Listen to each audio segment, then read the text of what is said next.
didn't lose you. Right. Okay. It gets so quiet. Really different from Didn't lose Roll20, you. which, well, I guess it's because Jonah is always talking. So. Yes, that would be the big difference. All right, hey everybody. My name is Morganite, and you're hearing my buddy Zipp. We are going to be doing something a little different today. We're doing a single-player D&D campaign, so huzzah! And I don't know what I'm doing, and I fully expect my DM to kill me in the first, 20 minutes of gameplay. It'll be great. It'll be a very short run. It'll be a very short run. Not about rolling up characters. Oh no. Oh no. Hey Mamba, how you doing? Good to see you. Yeah, sorry about that, Zip. I'm gonna be saying hi to my TOK, TPK. Yeah, there we go. I'll be chatting with my audience as they say things, but I'll let you know when I'm talking to you directly. If I start saying random stuff, I'm totally replying to chat. Unless you want to pull my chat up just so you can keep an eye on what's going on. But I'm gonna treat everything as in character.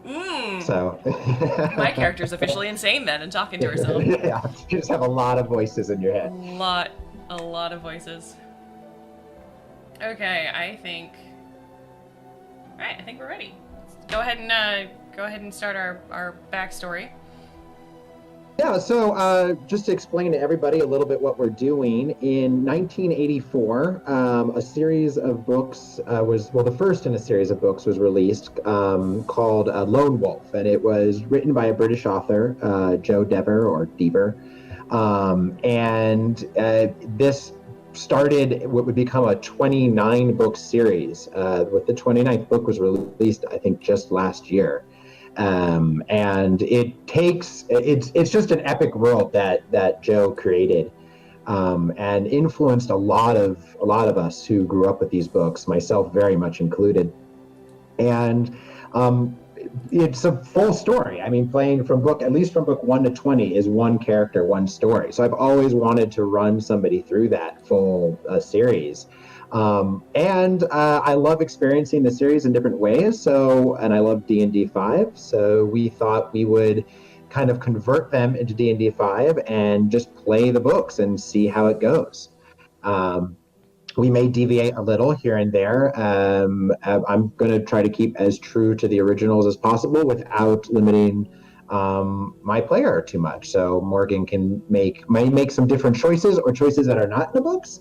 But I think Joe wrote such a compelling world and story that we'll be seeing a lot of the same things.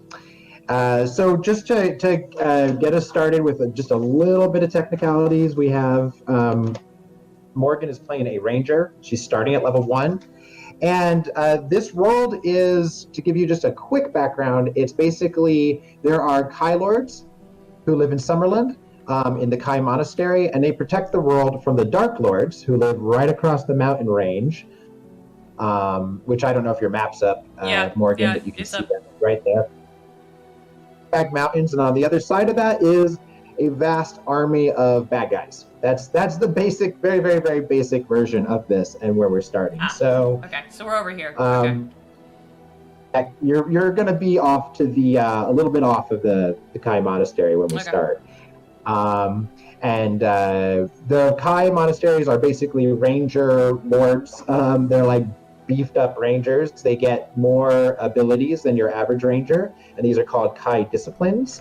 And they supposedly received these as gifts from the sun god, Kai. So you've chosen, of the 10 that chosen 5 to start with. Tell me if I'm wrong as I go through, but you've chosen hunting, which basically makes you very agile, and you have the ability to hunt for food pretty much anywhere. Yep. You have, which has also given you athletics and acrobatics as proficient skills. You have the Kai discipline of healing, which gives you some knowledge of healing, herbology, and things like that. And in our game, you can also cast healing as a level 1 spell twice every long rest. Correct.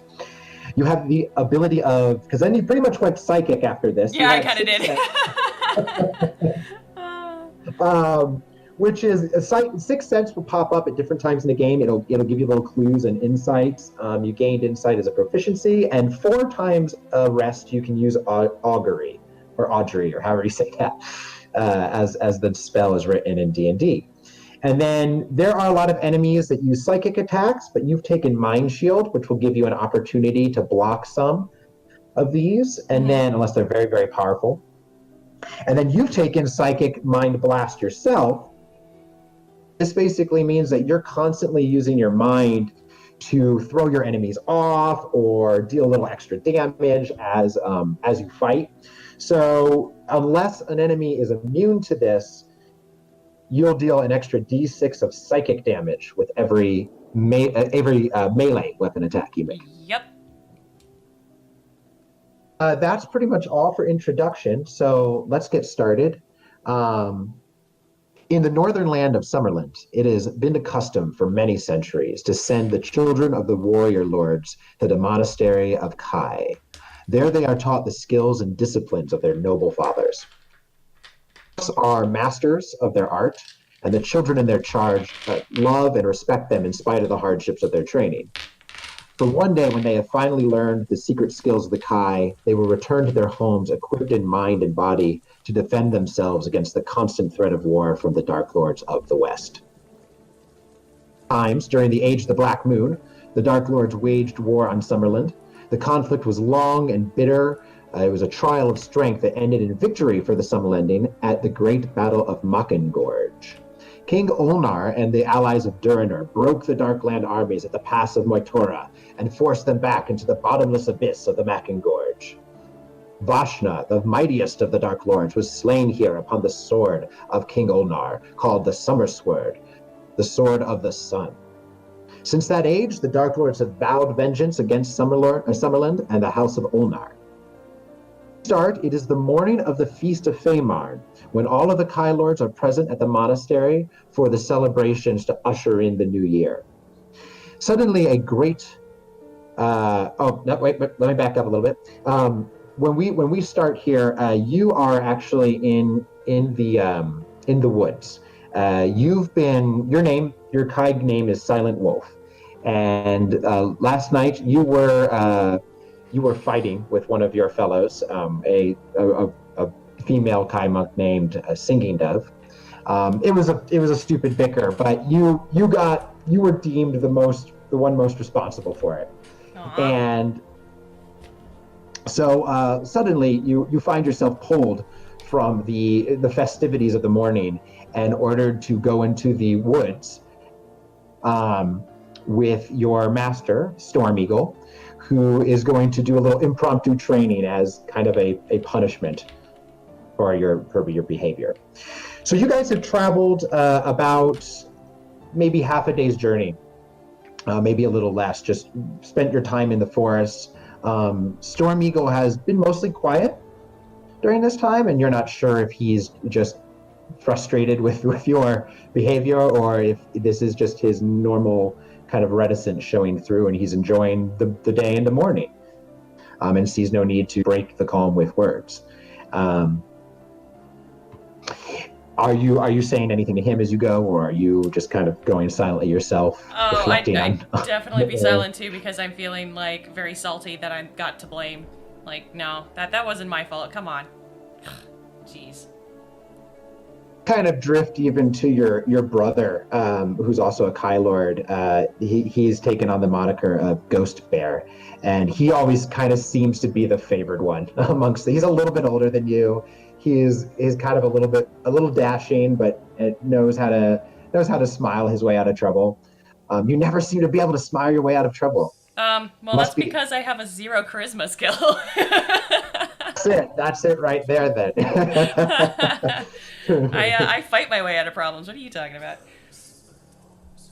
You do have other skills though, and as you guys are walking through the woods, Storm Eagle, who's sort of he's kind of in his mid to late 40s, white beard, very close cropped, kind of a stern face, but a very soft, gentle voice. And he says, he suddenly says, Silent Wolf, come over here. Tell me what you see here on the ground. And you go over, and there seemed to be some kind of animal. And he says, Wait, say that and again? he says, You cut out for just a second. oh, he says, identify these for me. Oh, okay. And you Sure. sense this is kind of part, maybe a test. Uh-huh. Um, Huh? this out that be like a survival roll. Okay. Hey, guess what I have proficiency in? Yeah. Ooh, okay, good. For a second I panicked and thought that was a 1. It is a 17. Okay, so you I so need new you die. recognize. So Well, you no, I rolled a recognize. 17, but I got, let's see. That's a 21. Okay. Plenty good enough. You're very quick to just look at this, and almost instantly are able to pull up that this is a bear of some kind. And then because you got such a high roll, you know this area, and you know that it's black bears who wander through this area. Okay.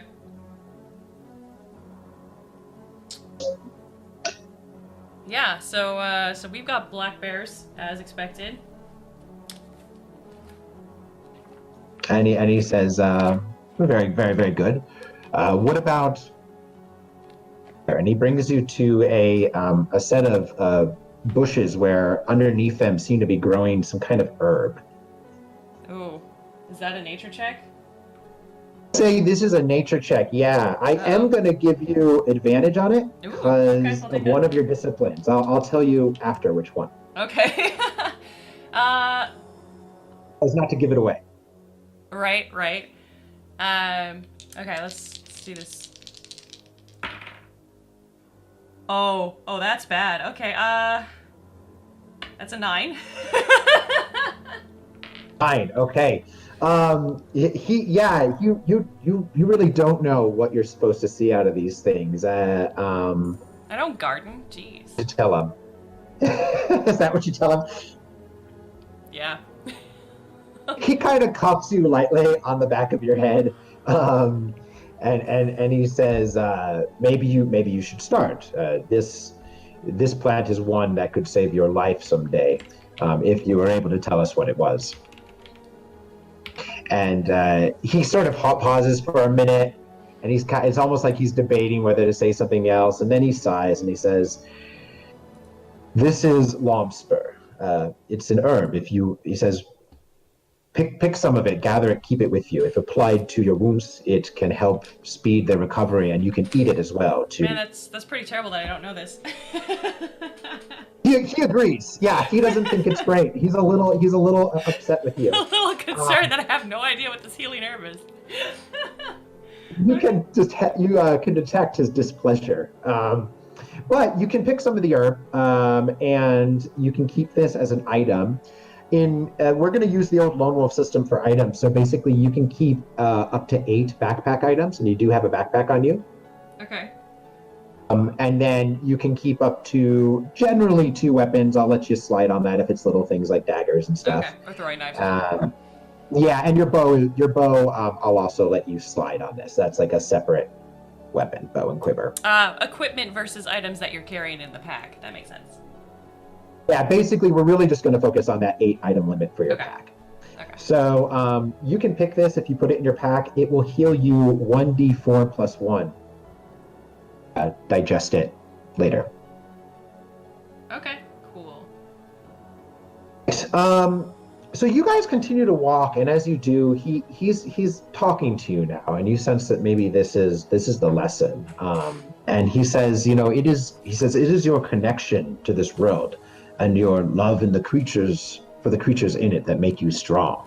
That is why we wish you to attend to your studies and learn these things. Every plant, every creature that you know, that is something you are fighting to save. You don't fight for just one person.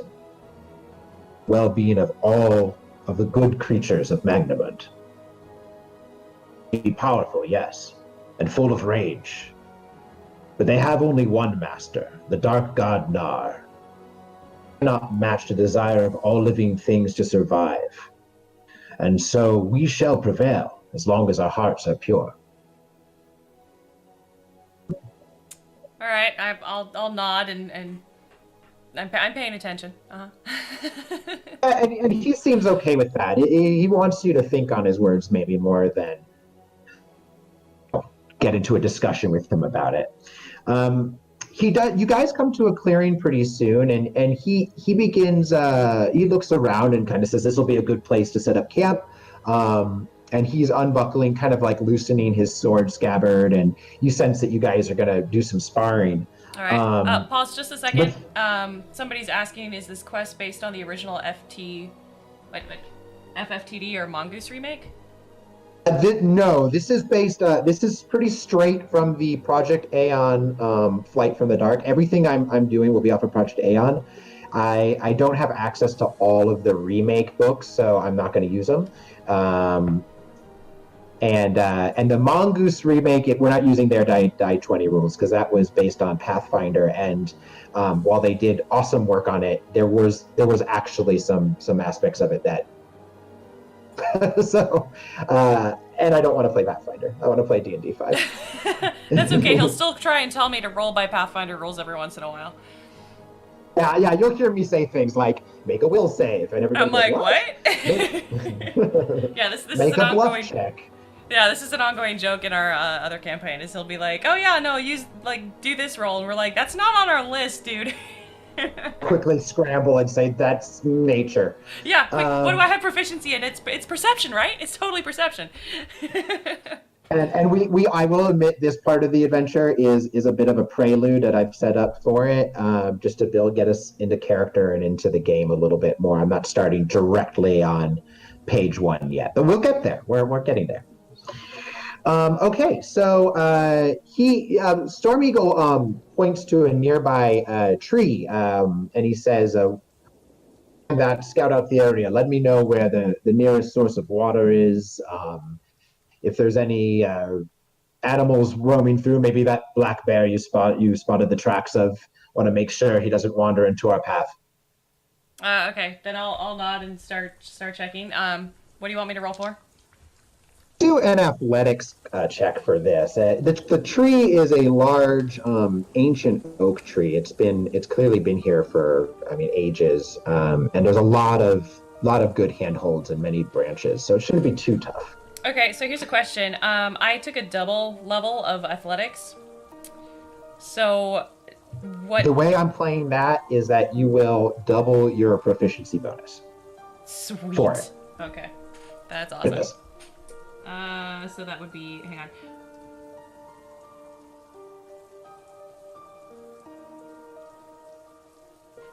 All right, rolling. I've rolled a 19, so that is a 24. No worries. You're really wanting to redeem yourself from that Right? monster failure. You're all about this. So you quickly find your way into the trees. I mean, this is something you've done from childhood. You were, before you were taken in by the Kai, you were orphans in the woods, your brother and you, and often climbing into trees was the only way to find safety for the night. So this has stayed with you, and you make it up there.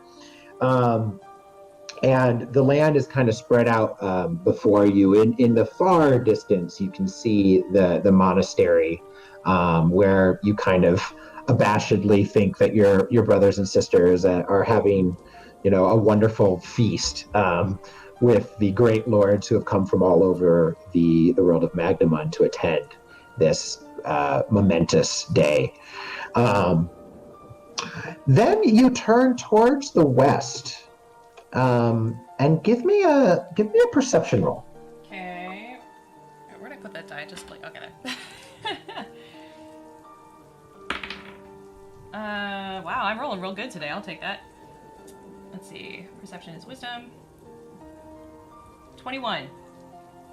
Nice. So, your eyes focus on what at first seems to be a gathering of storm clouds over the Durncrag Mountains, but something in it, you keep looking, and starts to kind of turn as you realize that the cloud is moving much too fast to be weather. Okay. And with your good perception roll, you see that the cloud is made up of black-winged beasts. Oh, die. that's no good. Yeah, so many are their number that they're going to blot out the sun.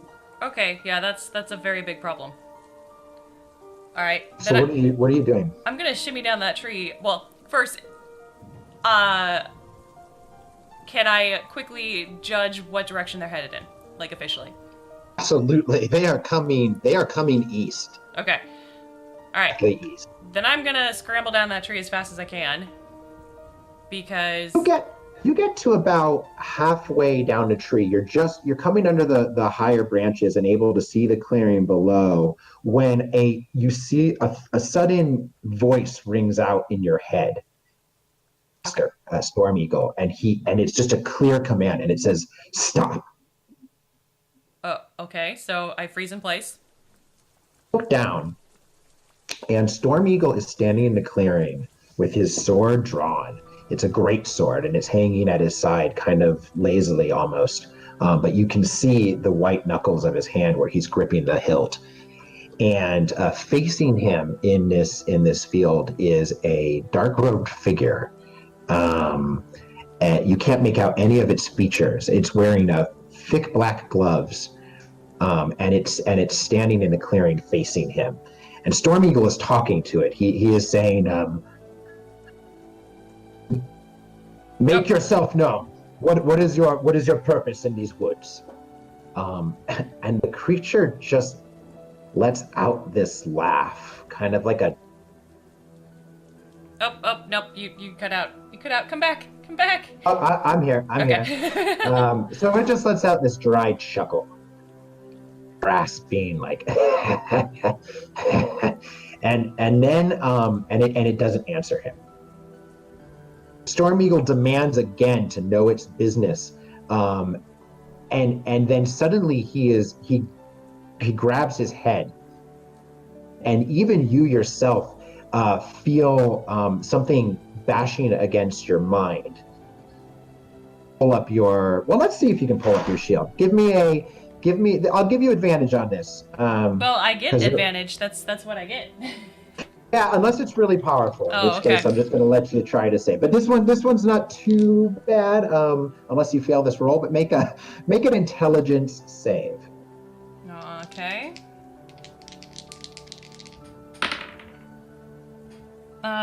17. Okay, yeah, you're fine. You pass this save. Fine is a relative term. You're the even the I have a bad pass of headache this now. thing. You're like nauseous and you kind of have to shake your head to see again. And when you look down, it looks like Storm Eagle has probably worn off this attack as well, and he's charging forward with his sword. And the creature in front of him yells out a single word in the Giak tongue, and he yells out, "Darg!" I think you have Giak Yes, as a I do. language. So you recognize he is calling for the attack. And suddenly erupting from the woods all around the clearing are black-clad soldiers. These are like men-sized soldiers wielding black swords, and they're followed by wolves. These are giant wolves known as doom wolves in this world, and they are being ridden by these squat orcish-like creatures, which are the Giak, that you know the language of, or at least some of, and they quickly surround Storm Eagle. You hear a voice in your head say, Wait, say what? You cut out. "No matter what."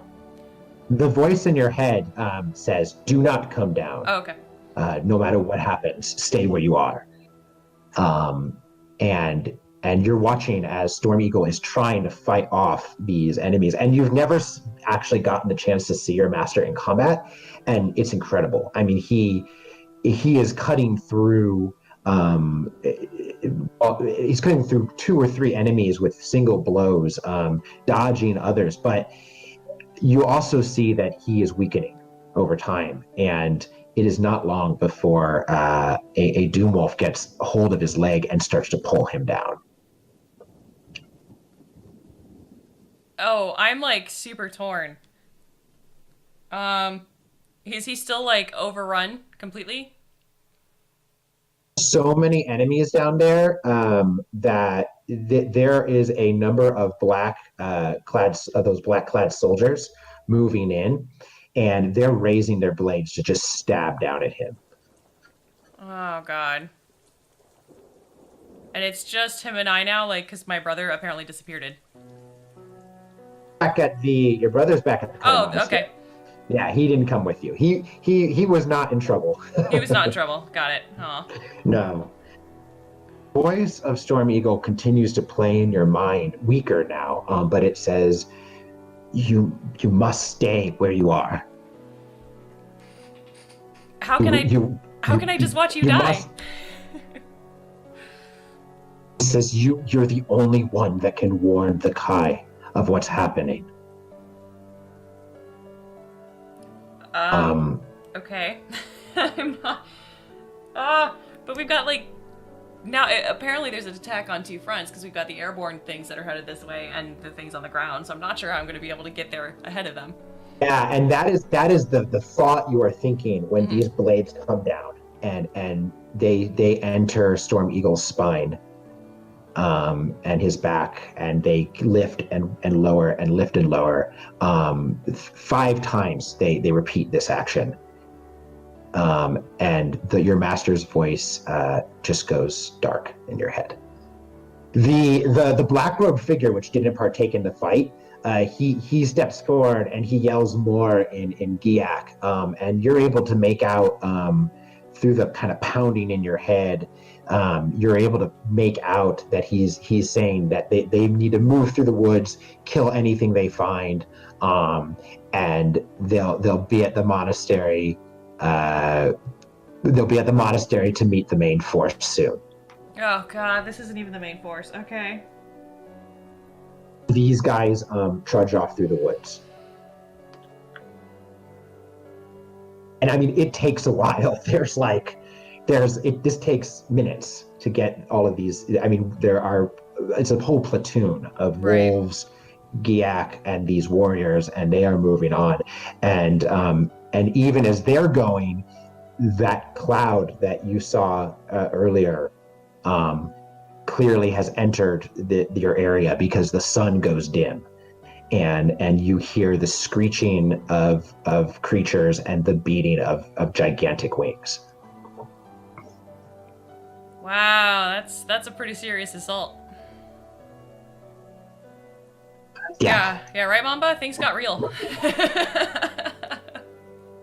So,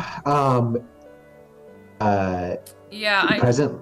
I'm gonna once I don't no longer hear, the passing of the soldier's blow, I'm gonna finish climbing down and probably head over to my master to. I know he's dead, but you gotta say goodbye. If there are tears in your eyes, and you can't tell if they are from rage or fear or sadness or some combination of it all. Your master's body is essentially, I mean, it's almost unrecognizable as him. Not only did these soldiers crush him into the ground with their blades, but then the troops just marched over his body as if it was dirt as they went, and it's almost like there's not a bone that's not broken on his body. Wow, that's pretty terrible. Then yeah, I'm gonna take a minute to basically mourn briefly, say goodbye, and I will try and find some way to make your sacrifice worthwhile.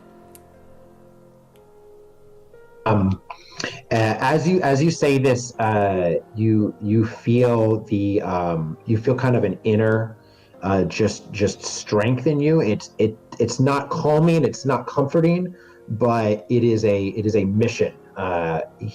Storm Eagle told you to go warn your brothers and sisters, and you have gained a Kai point. Kai point are they're basically inspiration points in this game. You can have one at a time, and they will let you re-roll any one of your dice after you've rolled it, before you know whether it succeeded or not. Okay. And you'll get them for moments, moments like this, where you are in character or doing something in the nature of a Kai Lord, honoring your fallen brother, master here. Mm-hmm. Okay, so we're gonna skip some time here. It is many hours before you are actually able to make it back to the Kai Monastery, because you traveled for half a day to get out here, and you Right. cut that time very much in half. You run until you're exhausted, and then you walk until you feel your muscles again, and then you run. And your thoughts, you will never remember exactly what was passing through your mind at this time. It's a blur.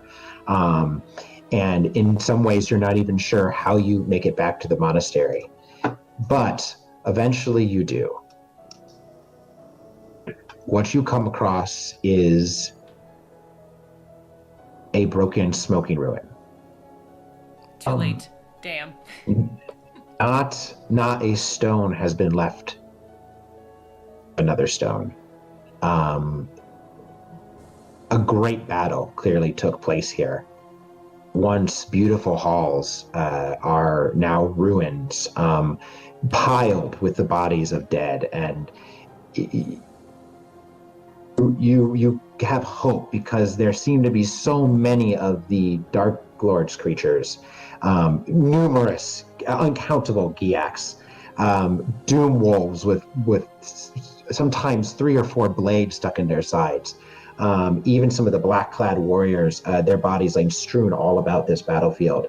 But it does not take you much searching to see that while the bodies of the enemy are numerous, the Kai are interspersed everywhere amongst them.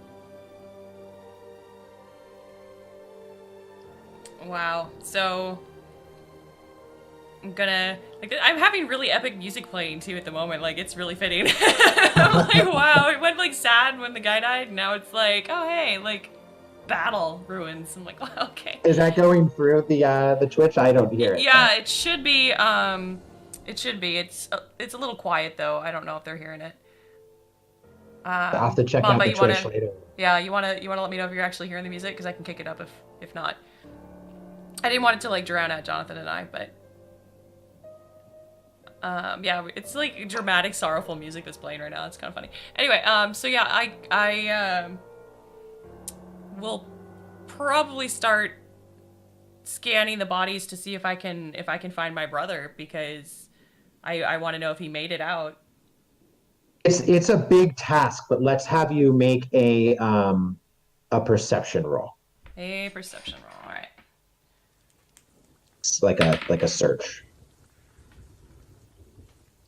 It's a 12. I'm a little overwhelmed. Exactly. Yeah, you are overwhelmed by just the massacre here. You're not even sure you want to find your brother. There's so much finality here already. Right. You're not sure how you would take that last moment and what state might he be in. Now, are you trying to be pretty quiet here? Are you calling out for him? Are you? Oh no, I'm not making noise because I don't know where the rest of the army went. Because all I'm seeing right now is a battlefield. I don't know if they're still around or if they're chasing some of the Kai members who like ran off to try and like regroup somewhere. Or... So then with tears in your eyes, you now survey the scene of destruction. The sky is now clear. The whatever army was here has probably moved on, and judging by the direction they were going and the words of the black robe figure, you can assume they're moving on to destroy the rest of Summerland, because the Kai were the protectors. Right. And now the world is, now this land is essentially unprotected and unforewarned. So you're next. You try to think what Storm Eagle would have tasked you with next, and all you can think is that he would have wanted you to go to the capital city, Homeguard, which is there on the map. I'll point to that. Yeah, I see it. to warn the king of the terrible threat that faces his people. As you are now the last of the Kai. You are Lone Wolf. Ironic name choice. Sad. There are a few things you find in your search for your brother. Okay. First, you find a map of Summerland, which you're looking at. Okay. So you can put that. That's not a backpack item. That's just a special item. Okay. You keep it. You keep it as a free item. Resi, hey, thank you for the host. And we're going to go ahead and make a die. We're going to do a couple rolls. Okay. 2 die 10, 3 die 10 rolls. 3 die 10, and read them one at a time to me. What you've rolled. Okay. I think I have 3 die 10. Where's my third one? Yep. Okay. All right. Number 1 is I've rolled a 6. So you find a pouch of gold crowns. This pouch will hold up to 50 crowns, and it currently has 6. This is the currency of this world.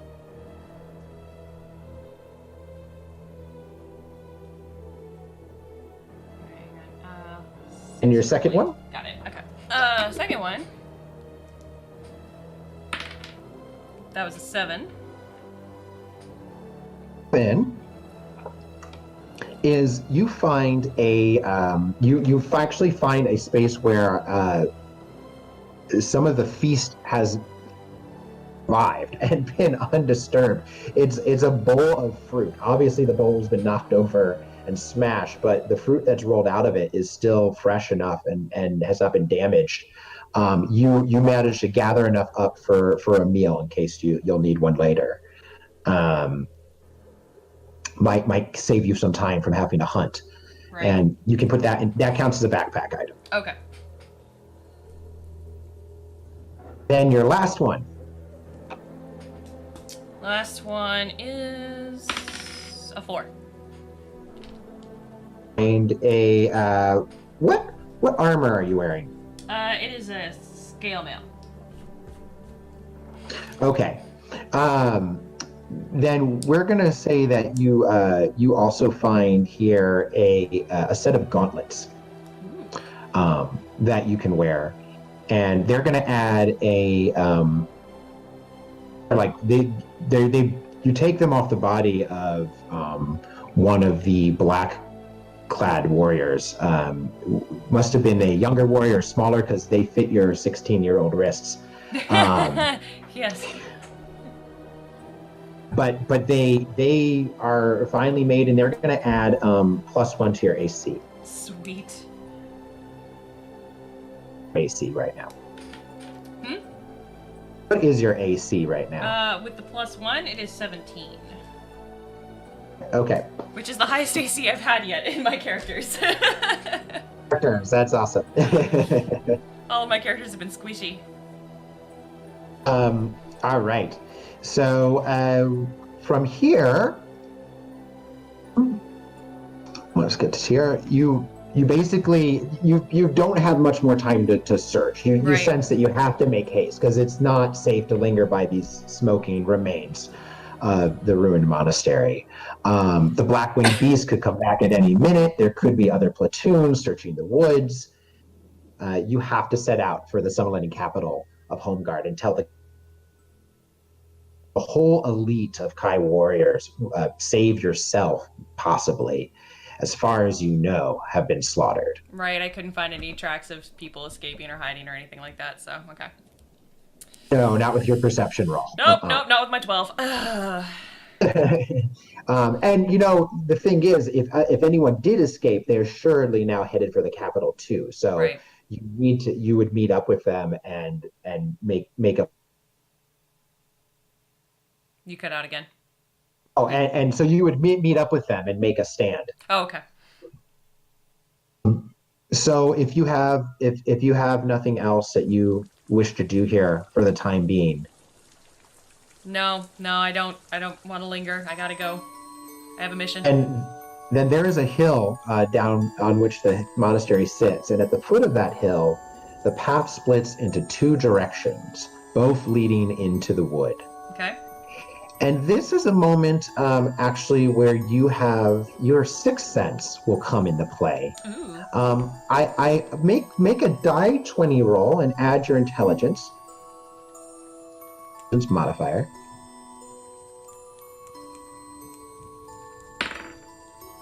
It's a 10.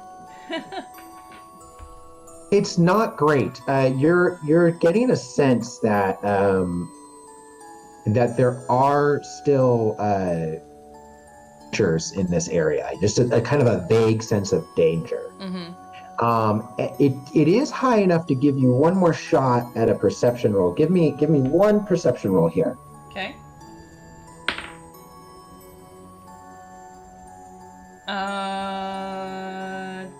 16. Yes. That's high enough. Your eyes are drawn by your senses to an area of foliage, kind of separate from the path, and you actually do see footsteps heading through that direction.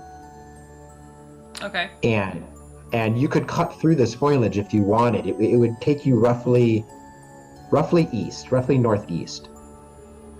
The other paths, there's a left fork and a right fork. Yeah, let's follow these footprints. Okay, cool. So you cut your way through the thick undergrowth for nearly half an hour when you hear suddenly the beat of wings high above the trees. You look up and can make out the shape of one of the winged beasts you saw earlier, and the name kind of comes to you, almost as a storm eagle is still at your side, kind of saying, "Do you know what that is, Silent Wolf?" Right. And you're rolling higher than a 9. No, I'm higher than a 9. Yeah. You reckon these are crayon, and crayon are they're like giant, well, kind of like mini dragons or almost pterodactyls. It's one of the monsters that was going for the monastery, and on its back are riding two of the gray-skinned creatures known as the mountain Giacs. They're evil servants of the Dark Lords, full of hatred and malice. Many centuries ago, the Giacs were used by Dark Lords to build the infernal city of Helgadad, which lies in the volcanic wastelands beyond the Derncrag range of mountains, and that's the seat of power of the Dark Lords. The construction of this city was long and torturous, and only the strongest of the Giacs survived the heat and poisonous atmosphere of Helgadad, lending their ancestors quite the prowess. So this creature will be passing overhead very shortly. What are you doing? Can I stealth myself? Make a stealth roll. And actually, you're in the undergrowth since you chose to go that path. Mm-hmm. So I'm going to give you advantage on this. Okay. Ooh, that rolled off my table. 1 second. For anybody who doesn't play D&D who's listening, advantage, I'll use this a lot. If I say advantage, it means she rolls 2 die 20s and keeps the highest. And if I say disadvantage, she rolls 2 die 20s and keeps the lowest. Well, I think I'm good either way. I rolled a 20 and a 21. Oh, nice. Okay, Morgan. So, hidden by you hide, you just kind of freeze instantly, hidden by the trees. And you keep absolutely still as the crayon passes overhead and disappears towards the south. You wait for a minute to make sure it's gone, and then you can keep moving if you'd like. Yeah, I mean, I can't stay here. We're gonna jump to an illustration real quick. Ooh. You have covered about a quarter of a mile when you hear shouting and a noise like thunderclaps ahead. Edging nearer, you soon make out a clearing that you recognize as the site of the ruins of Ramus, an ancient forest temple. There's a war party of Giacs, some 25 to 30 strong, are trying to rush these ruins from all sides. Many more are lying dead or dying amongst the broken pillars of marble, but still they're trying to assault whatever is hidden inside. And then suddenly, as you're standing there, you hear a loud, just kind of voice filled with sort of a power come from out of the ruins, and a bolt of blue lightning rips through the front rank of the Giak, sending the armored-clad creatures tumbling in all directions. One of the Giaks, who's taller than the others, and he's kind of dressed from head to toe in black chainmail, he starts cursing at his troops in Giak, saying just your classic things like, cowards, scoundrels, dogs, mongrels, get in there. Right. And he's whipping them forward, all of that in Giak. And he's whipping them forward with a barbed flail. And they're kind of like whip dogs. They're like, will move forward out of the range of his flail, but not any closer to these ruins. You move around to get a sense of what's going on. You're still under the thick foliage, and you're still using your stealth roll. So you're still hidden, and you're trying to catch a glimpse of what's going on. You figure there's got to be like an army here, maybe some of your Kylord's friends. But to your amazement, the ruins are being defended by a young man, not much older than yourself, maybe a couple of years. And he's wearing sky blue robes, which you recognize. They're embroidered with stars, and that is the sign of the Magicians Guild of Torin. So he must be either a powerful wizard in the guild, or maybe an apprentice. You're not sure, but he definitely belongs to the Brotherhood of the Crystal Star. 5 of the Giaks charge forward, their spears raised to stab the man as he hurriedly pulls back deeper into the ruins. He turns and raises his hand, and he shoots out a blast of blue flame from his fingertips into the rushing Giak soldiers. But he did not roll very well. Oh, no. And as he hits them, but then he suddenly grips his chest in pain, and kind of goes down to a knee. And you see one of the Giaks take this opportunity to scuttle onto one of the pillars of the temple with a dagger in his mouth. And he looks like he's about to jump down on the guy while he's recovering. Okay. Then this So he critically failed. He critically failed. Nice. Yeah, he critically failed. Wow. Okay. So this whole time my character's been stealthing around. She's been carrying like her bow kind of at ready because she's expecting to hopefully get the drop on people before she can run in with her swords. So yeah, I'm going to take advantage of my stealth that they don't know I'm here and shoot this guy in the face, hopefully. Make the roll with advantage, the attack roll. Okay. And make it a ranged attack roll. And I'll tell you if you hit this guy. What's my attack modifier? It's Dex, right? A ranged attack, yeah. That's a 17.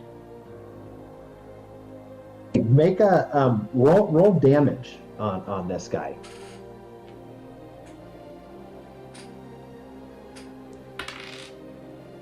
Four. You get a pretty decent shot off on this Giak, and the arrow buries itself in him right before he jumps, and he actually topples off the pillar. And they don't have a ton of life, but he snaps his neck down on the ground as he falls. There's enough. Just enough to kill him. And he is dead. All the other Giaks see you. Well, yeah, I mean, the green cloak of a Kylord, and they seem to recognize it because the Giak officer turns sort of a sickly shade, and he yells, "Ugat, Ugat!" to his cowering troops, "Ugat Zakai!" And they flee the ruins and run to the safety of the forest. The black-clad Giak turns to you and yells out just a bunch of words in Giak, almost too quickly for you to make out, but it's Ranebro Gadak, before leaving.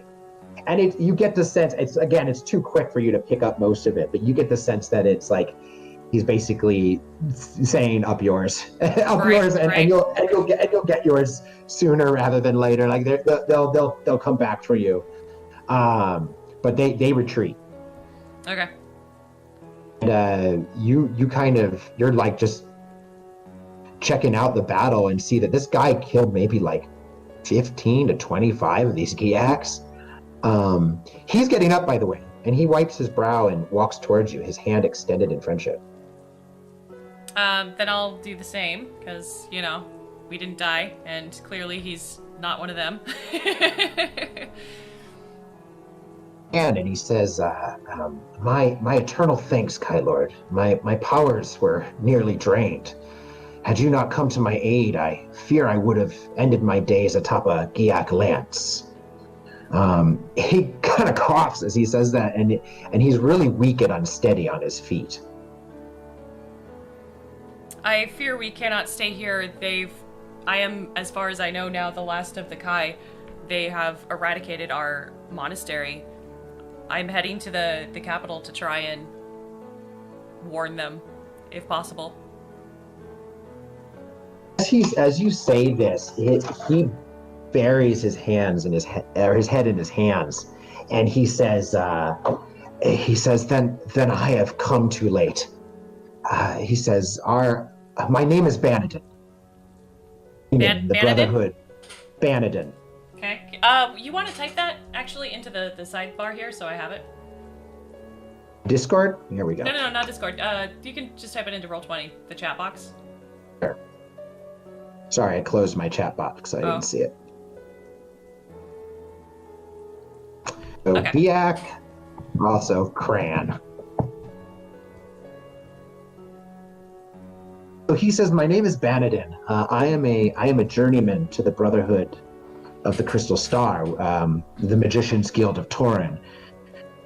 He said, my guildmaster sent me to your monastery with an urgent message. And he pulls out an envelope that's already been opened and hands it to you. He says, I opened it already after the war started, but if only I could have reached here sooner. You see, it was a warning that one of our members, our senior guild members, who was to be present at the Feast of Famarn, we discovered as a traitor to the Order. Oh, that's fun. Is Vonatar, and he is an extremely powerful magician. We got wind of his plans not that long ago, only 2 or 3 days hence. He's been working with the Dark Lords. He was to cast an illusion over your monastery so that they could not see the attackers until they were upon them. And then from within, he would use his magics to help decimate the more powerful of your order. That would explain the level of devastation that I found. I believe that he most likely opened the gates, letting the armies of the Dark Lords in. Okay. Sorry, I just got an email there. Okay. Yes. I was dispatched to get here as quickly as possible with 2 traveling companions, but they... And we lost each other. Uh-huh. Oh, he says he was traveling with 2 companions, but he fears they did not make it, that they lost each other when the Kran attacked in the woods. Oh, okay, so he hasn't seen them since the attack, okay. He says, well, what will you do now if you are the last of the Kai? So far as I know, some of my brethren may have survived, but I do not have time to look for them. I'm heading, as I said, to the capital to try and warn them. Like, we need to try and prepare against this attack, if at all possible. And he says, let us hope that there are others who have survived as you have. Myself must go back to my order. If Vonatar survived this attack, then he is surely making his way towards the guild. Torin would be a major target for him, for only they could match his dark magics. He pulls off a. Oh, do you have something to say to him? No, I'm just thinking. Off a gold chain from around his neck, and he hands it to you. And on the chain is a small crystal star pendant. Brotherhood, he says, and we are both truly brothers in this hour of darkness, brothers and sisters. There's a talisman of good fortune. May it protect you on the road ahead and times. And he clasps your hand. Given the crystal star pendant, which is a special item that you wear around your neck. Has magical properties, you don't know of them yet. Right. But it is a widely respected and known symbol in this land. Okay. When someone not of the guild is awarded one, it is usually for a great service. I am honored, and I wish us both the best in our endeavors. We have much work to do. Anadin briefly puts a hand on your shoulder. Say anything, but you sense that he's just acknowledging, like, although the world is falling apart around you, just the intensity of what you have lost is registered in his eyes. He looks at you, and you can sense that he knows. And if there was more time, he would offer comfort. Mm-hmm. When he lets his hand fall, and he says, "I must return to my guild, sir. May the luck of the gods go with you." Then I'll nod. And before I leave the area, can I see if I can scrounge up replace that arrow I fired? You go over to the arrow, but it's been snapped off when the guy fell. All right. Yeah, he landed on it. It's gone. Okay. Give me just a second. I want to see how the audio is doing, because it's. All right. Am I still working? Yeah, you're working. I was hearing myself for a second, but I think it was because where you put the headphone down, like, on top of your computer, so I was hearing myself. I was like, wait a minute, what's going on? It's so that you could DM yourself, you know. Oh, okay, yeah. This will exactly. be great, considering I don't have the books. Just make something up from here on out. You know. Good. That's what Joe did. So, all right. So, Banadin has left, and you have. Okay, thanks, Mama. And you have the and if anybody ever has questions for me, you can always interrupt me and I'll answer them. I don't have it up on my board here, but no, just type them in my chat and I'll let them know. Cool.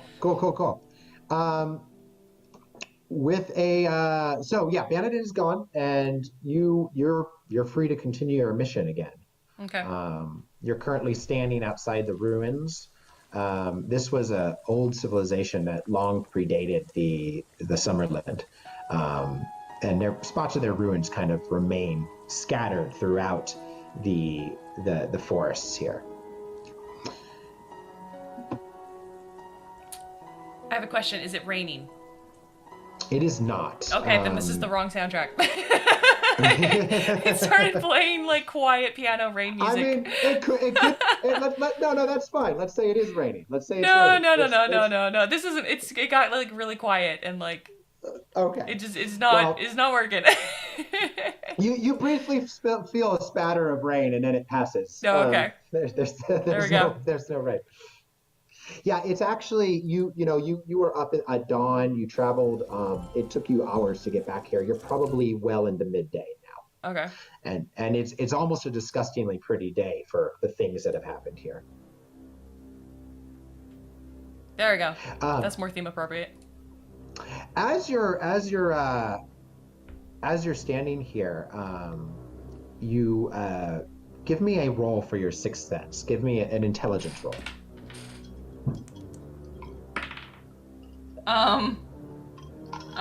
That's a 2. Okay, I'm gonna make a quick roll. What's your AC? 17. 17. Okay, yeah, this misses, but it kind of wakes you up out of your moment um, of listening for rain because suddenly a black arrow skims the top of your head, and you turn and see there are several pairs of yellow eyes watching you from the undergrowth to your left. And this is an ambush. They're still a little ways off, so you can choose to run if you wish. There's about 5 of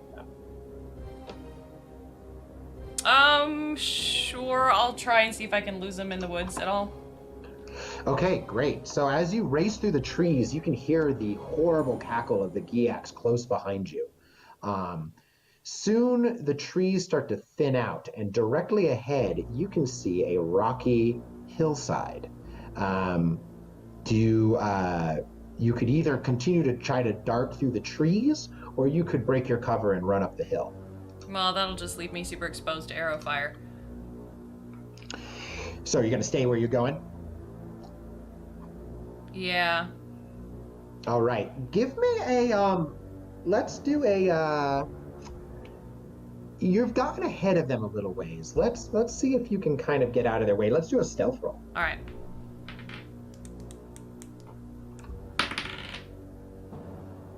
Uh, 14. Not as good as I did last time. All right, they're going to try to catch you, but they're unaccustomed. These are mountain Giacs. They're not used to pursuing their prey through forests. So I'm going to see if they actually catch up to you. Whoa, I rolled a double 19. Okay, yeah, they find me. Okay, so yeah, two of them come up on you out of the woods, and they're kind of blocking your path forward. You're gonna have to fight these guys. Freya, hey, thank you for the host. How you doing?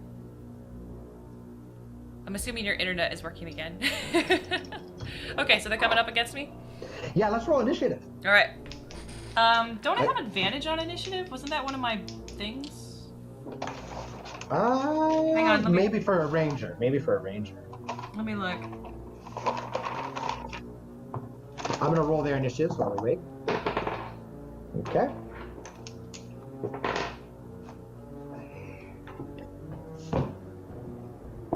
And note that these are, I think these are your favored enemy. Yep. So you're gonna get some bonuses on them.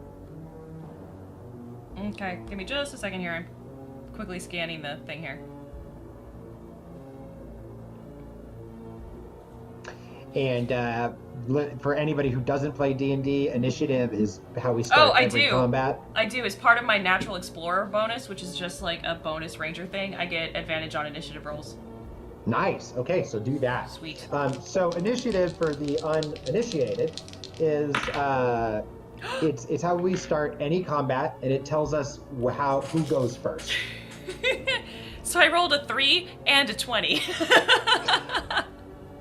Okay. Well, one of those would have gone last, and one of those goes first. So since it's with advantage, you spin around. You almost trip over a root as you kind of stud to a halt, but you turn it, knowing your advantage of these woods, you turn it into kind of a skid and fast stop as you're drawing your weapon. So these Giacs are pretty close. You're in a pretty close quarters here.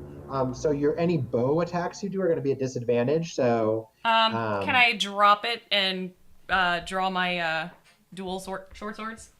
Yeah, absolutely. Right, I'm gonna do that then.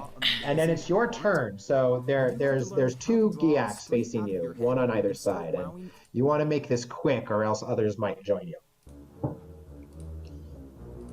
Okay. So here's a question. Because I haven't played a character that dual wields. Is it like a bonus action that I get to use the second? Yeah. So as a bonus action, you can make a second attack with that offhand, and what that does is it's just like a normal attack, except that when you add up your damage, you don't get to add your modifier in. So it does a little less damage. Okay. Hey, you want to know which die rolled the 20? Which one? It's my Karina hit die. Yeah. I thought that retired with her. No, it's good. It's No, good. This is a I good I time to still bring it haven't back. picked up. I wanted to get a dice set for Nysarius, but I did not yet. So yeah, it was my Karina crit die, which either rolls ones or 20s. Nice. I was just reading that one in the blog post, but that where you rolled like 6 20s in a roll against the stone golem. But that's another story. Yeah, yeah. Let's have you We'll let's tell have that you one roll some other time. let's have you roll your first attack here. Ofek says, fun fact, dual wielding and lone wolf is cheating, lol.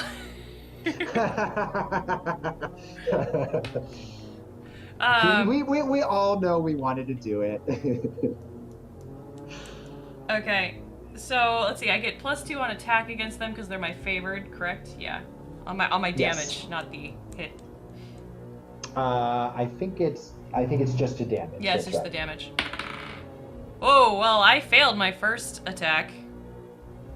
What'd you roll? A 3. Oh yeah. So you're still kind of spinning, and you just sort of flail out wildly at the attacker, but he's not quite within range yet. But Right. but he does pause, giving you your opportunity for your bonus attack if you'd like it. I will take it. Let's see. That's a 16. Yeah, you do hit this time. Okay. Okay. And Those are 1d6s.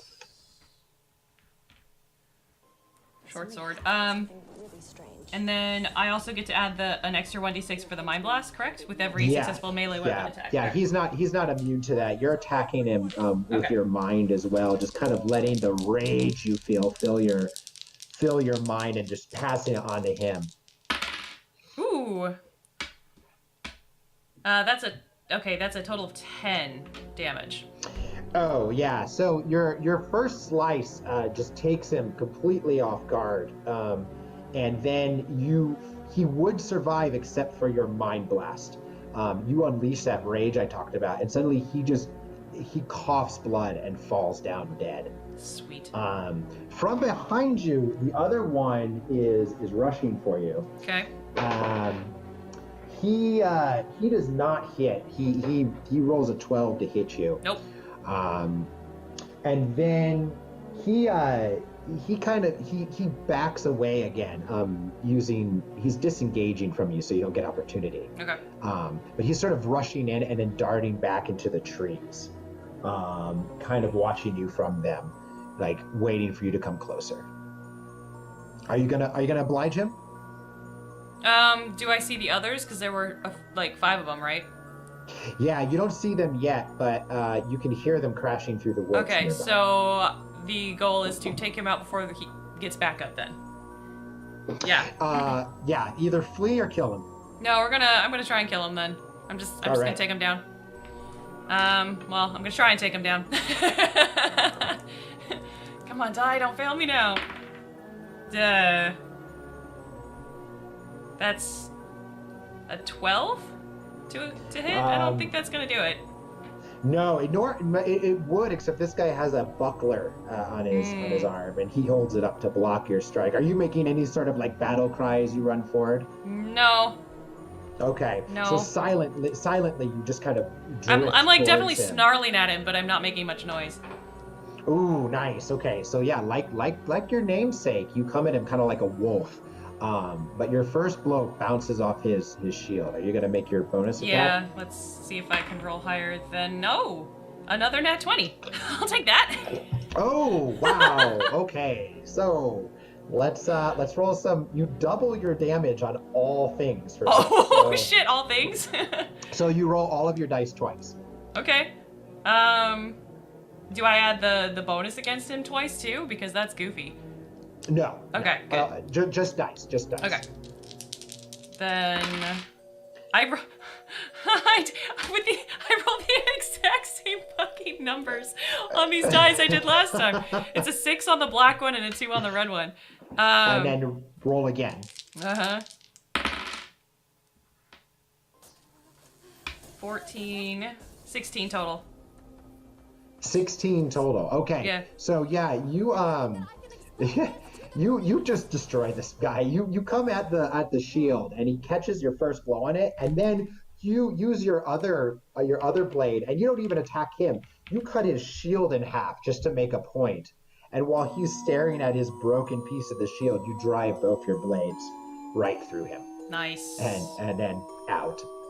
You've killed these guys pretty handily, but you have the others coming after you close by. Right. So you figure Keep you running should now? still keep moving. Yeah. Yep.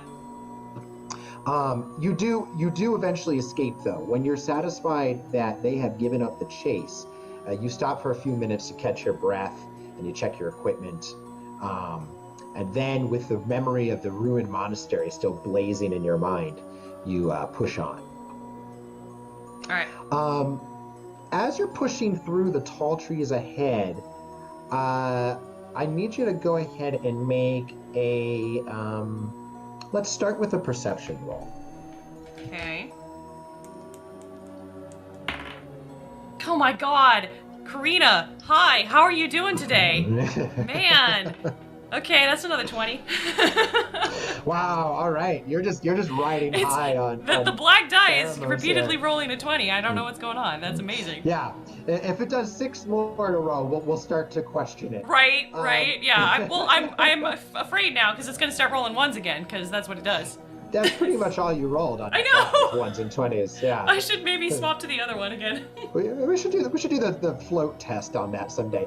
No, this is good though. You very clearly spot that the way forward is suddenly entangled in a thorny briar with very sharp crimson-looking barbs. And why don't you go ahead and make a nature check on this? See if you recognize those. I do not. That is a 3. Yeah, you don't know what that is. You might be able to cut through there and keep going, or you're gonna have to leave the woods and your hiding places and go back to the nearest track, like the road that you can find.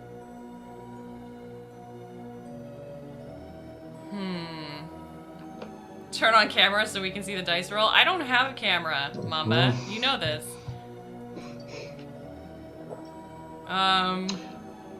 Yeah, I would use an online dice roller, but I much prefer to roll like a real die. It just feels good.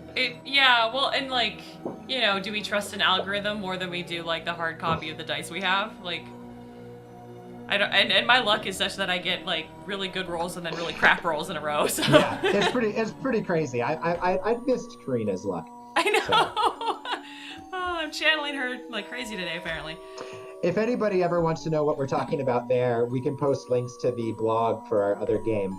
Oh, which yeah. is Let me go ahead and grab that. It's been a two-year game. I guess we should post the first one. Yeah, order, I so. think I have the link to that here. Yep.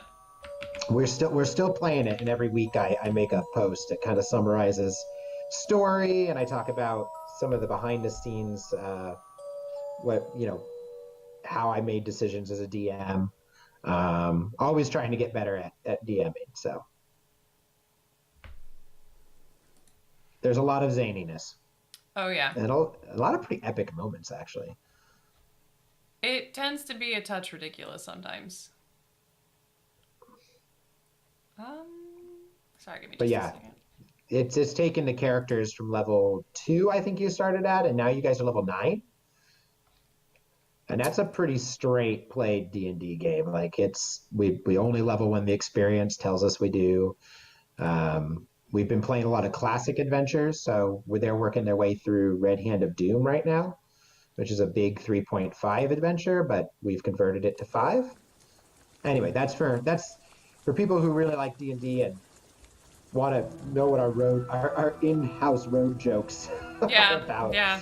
Karina was my starter character there. She's been retired, but she had this tendency to crit either way. Lots of ones, lots of 20s. I promise it's very entertaining. There's a lot of story to it, so reading the blogs isn't just technical reading. There's a lot of story. Okay, so do I break cover or do I push on? Yeah, you push on trying to cut your way through these briars, or are you gonna break cover? Clearly I need to study up on my Herbology. I know this is going to be a thing. This is what happens in die 20 games. Like the dice begin to tell you what your character does. Like they're like, no, you're terrible at herbology, and it just becomes a thing. I'm going to apparently like get poison ivy all the time because I don't know what I'm doing. So yeah, what are you doing? I think we need a camera. That's not gonna help you. Not gonna help you, God. I know my face is boring, so I'll just play it I guess I could. If I did pick up a camera, I could potentially just. I need like one of those dice roll trays, and then I could just have the camera hanging over the tray, so all you see is the tray. Yeah, there you go. Or we need to run a Patreon where if we get a certain amount. Yeah. You guys want to donate to my Ko-fi account, and then I'll use that to go buy. You'll show your face. Oh yeah. If I'm earning X amount of money a month off of the whatever, goofy. But yeah, at the $100 a month mark, I'll put a camera on. I won't tell you what I'm going to be filming, but I'll put a camera on. and at $200, I'll stop showing my face. So there you go. That's a plus. Yeah. Jeez. All right. I think she's stubborn. She doesn't want to. I'm trying to get a feel for this character so far.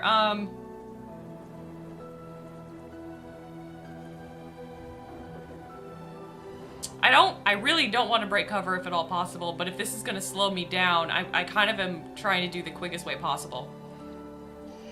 You think, I mean, well, that's interesting. Both paths potentially can speed you up and slow you down. Going forward through this patch, I mean, if you have to take some time cutting through here and it continues to get more and more overgrown, then that's going to slow you down, but you are going in the right direction, you think. Right. If you have to leave this direction and find your way back to the woods, of course the danger is, do you run into that more Giak patrols? Right. Do you find the path? But once you find the path, you're then on a pretty straight, that's a much easier terrain to cover. So you're kind of like, it's a gamble either way. This is where if you had the Kai discipline of tracking. Right, I don't. I do not. I think I'm going to flip a coin here, actually. And oh, good. Decide for me. Okay. Call it evens and odds. What's the decision? Well, it's a coin. It's head or tails. Oh, I thought you were rolling a dice. No, a literal coin. Stalker and I keep a coin on hand just for weird moments that we need it like this. All right, so what are you thinking? Heads is push on? Sure. Heads is push on, tails is we go break cover. Also, Mama just said, calm down, Rezi. I just heard Rezi running to his car to go to the bank. All right, let's see. What did I say? Heads were what? Heads was pushing on. We are pushing on, unfortunately. Potentially. Okay. So you begin to cut your way through. Go ahead and make a. Let's see. We're gonna do a dexterity save on this. Oh boy. Oh. This is a hard one. I mean, that's my saving throw proficiency. What do I do for that again? It's your modifier plus your proficiency plus whatever you rolled. Okay.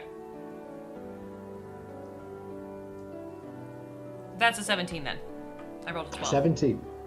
You actually do very, very well. You cut through, and the gallows brush is, because that's what this is tearing at your cloak and kind of scratch. You can't avoid getting scratched up a little bit as right. you pull through, but you don't spend much time here though. You manage to cut a pretty clear path through, and it only takes you about maybe 10 minutes before you emerge, and thankfully there's not more of this stuff beyond. However, you don't actually take any damage from this because you rolled well on your dex save. But you do still start to feel a little funky as you push forward. Your eyelids are seeming Oh no, it's Sleepy really, Bush. really heavy. I need you to make a Constitution save. That could have been better. 10? Yeah, okay. So, you're not sure exactly what all has happened, but you have actually stumbled into a patch of gallow brush, which is known as sleep tooth. Oh, well that's fun. Storm Eagle would have told you about it, and he would have chastised you for running into it. But you're at the top of a slope when suddenly your legs give out. That's not good. And you fall forward and you fall into darkness. We're gonna make a couple rolls here. Go ahead and okay. So a couple things are happening. This is not great. Ouch. Okay, you take 10 damage. That's a problem because I have 10 hit points. Okay, that's all right though, because it just knocks you unconscious. I am asleep now. Yeah, so you fall forward and roll very badly down this hill, and it slopes off very steeply, and you actually fall and strike your head on the ground. You are out, and I need you to make a D100. This isn't a death roll. You've not been knocked into death area. But we need to make a D100 roll, percentile die. Right, for penalties. Yeah. For not knowing my plant life. Earn your RN to BSN degree online. Alright, why are you suddenly doing that? That's weird. Your dice? No, they're floating. No, my I'm swapping players. Oh, okay. What did you roll? I didn't yet. Hang on. Oh, No, I'm doing some stream behind the scenes stuff. no worries. There we go. Okay. All right. Fixed. Okay. Roll. I have rolled an 18. Nice. Okay. When you awake, you find yourself lying, and you don't know how much time has gone by. You're at 1 hit point. Oh, goody. Okay. Your head is spinning. Mm-hmm. You are at the foot of a steep slope and a tangle of tall grasses. Your backpack is gone. No! You don't know what happened to it. And your weapon is missing. One of your swords is missing, and the other, you look underneath you when you rise, and you were very fortunate because you almost impaled yourself. Oh my god. But it is actually been snapped in two. That's unfortunate. So both your swords are gone. Your bow is still okay. My primary weapons are gone. That really kind of sucks. Yeah, this is brutal. You also you're not too bad here. You're missing one of your arrows. Okay. I rolled a die for that, but there's not much to do. I mean, your head is spinning. You're very weak. Do you want to take a moment and heal up with your spells, or do you want to move on? Yeah, I think I may want to cast my Cure Wounds thing. Okay. Hang on, let's see what that is at my level. I believe it's a die 8 plus your wisdom modifier. While you're looking at... Yeah. You got it? Found it? Yeah, that's right. Okay, where's my D8s? That's one I have to stare at a lot, so I tend to Right. recognize that. Oh, at least I rolled pretty good on that. Right. I'm back to full health again, at least. Okay, awesome. It's nice when you have a very small health pool because your level 1 cure spells actually do something. Where when you have, a much larger health pool, it's like, oh, I got 6 hit points back, yay! Because enemies are doing 20. So you've used one of those. Just keep in mind you have one more left until you take a long Yeah. rest. And then you keep going. There's there's not much to do but push on in the direction you think is closest to heading towards Holmgard. You've been walking for about a half hour when make a perception roll.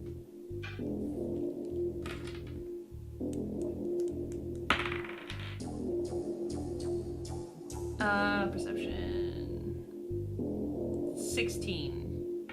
Oh, that is good enough. Your eye is caught by some bright red flowers growing near to a mossy bank, and because you just learned this with Storm Eagle, you recognize the plants to be Lomspur. Yay, healing plants. So you can pick this if you'd want. Yeah, definitely. I'll stick them in my pocket, I guess, because I lost my bag. Yeah, you can't really carry much, but you could carry these two things. Okay. And what it is it's two uses of Lomspur. Each one will give you a die 4 plus 1 healing. Okay. You kind of stand up and look around here, like there's a little stream here. Very small trickle of water. Mm-hmm. It's otherwise just green all around you. You kind of get your bearings after your fall, and you sense that there's kind of 2 paths you can take forward, either one to the northeast or one to just directly east. You're not quite sure where you are anymore on the map. Okay. Except that you haven't crossed the river. I think it's the river Unaram. Okay, so I'm not that far yet. Yeah, you haven't crossed the river. I probably said the river name wrong. It's been a while. I guess Someone will correct me. I guess I'll head to the east. You're walking to the east about 15 minutes when a arrow flies past your head. You've been here before, it seems like. Oh, God. The arrow whistles past and embeds itself in a tree. And just by instinct, you duck down and reach for your weapon, but you have no weapon. Yeah, I have a bow, so yay. So what are you gonna do?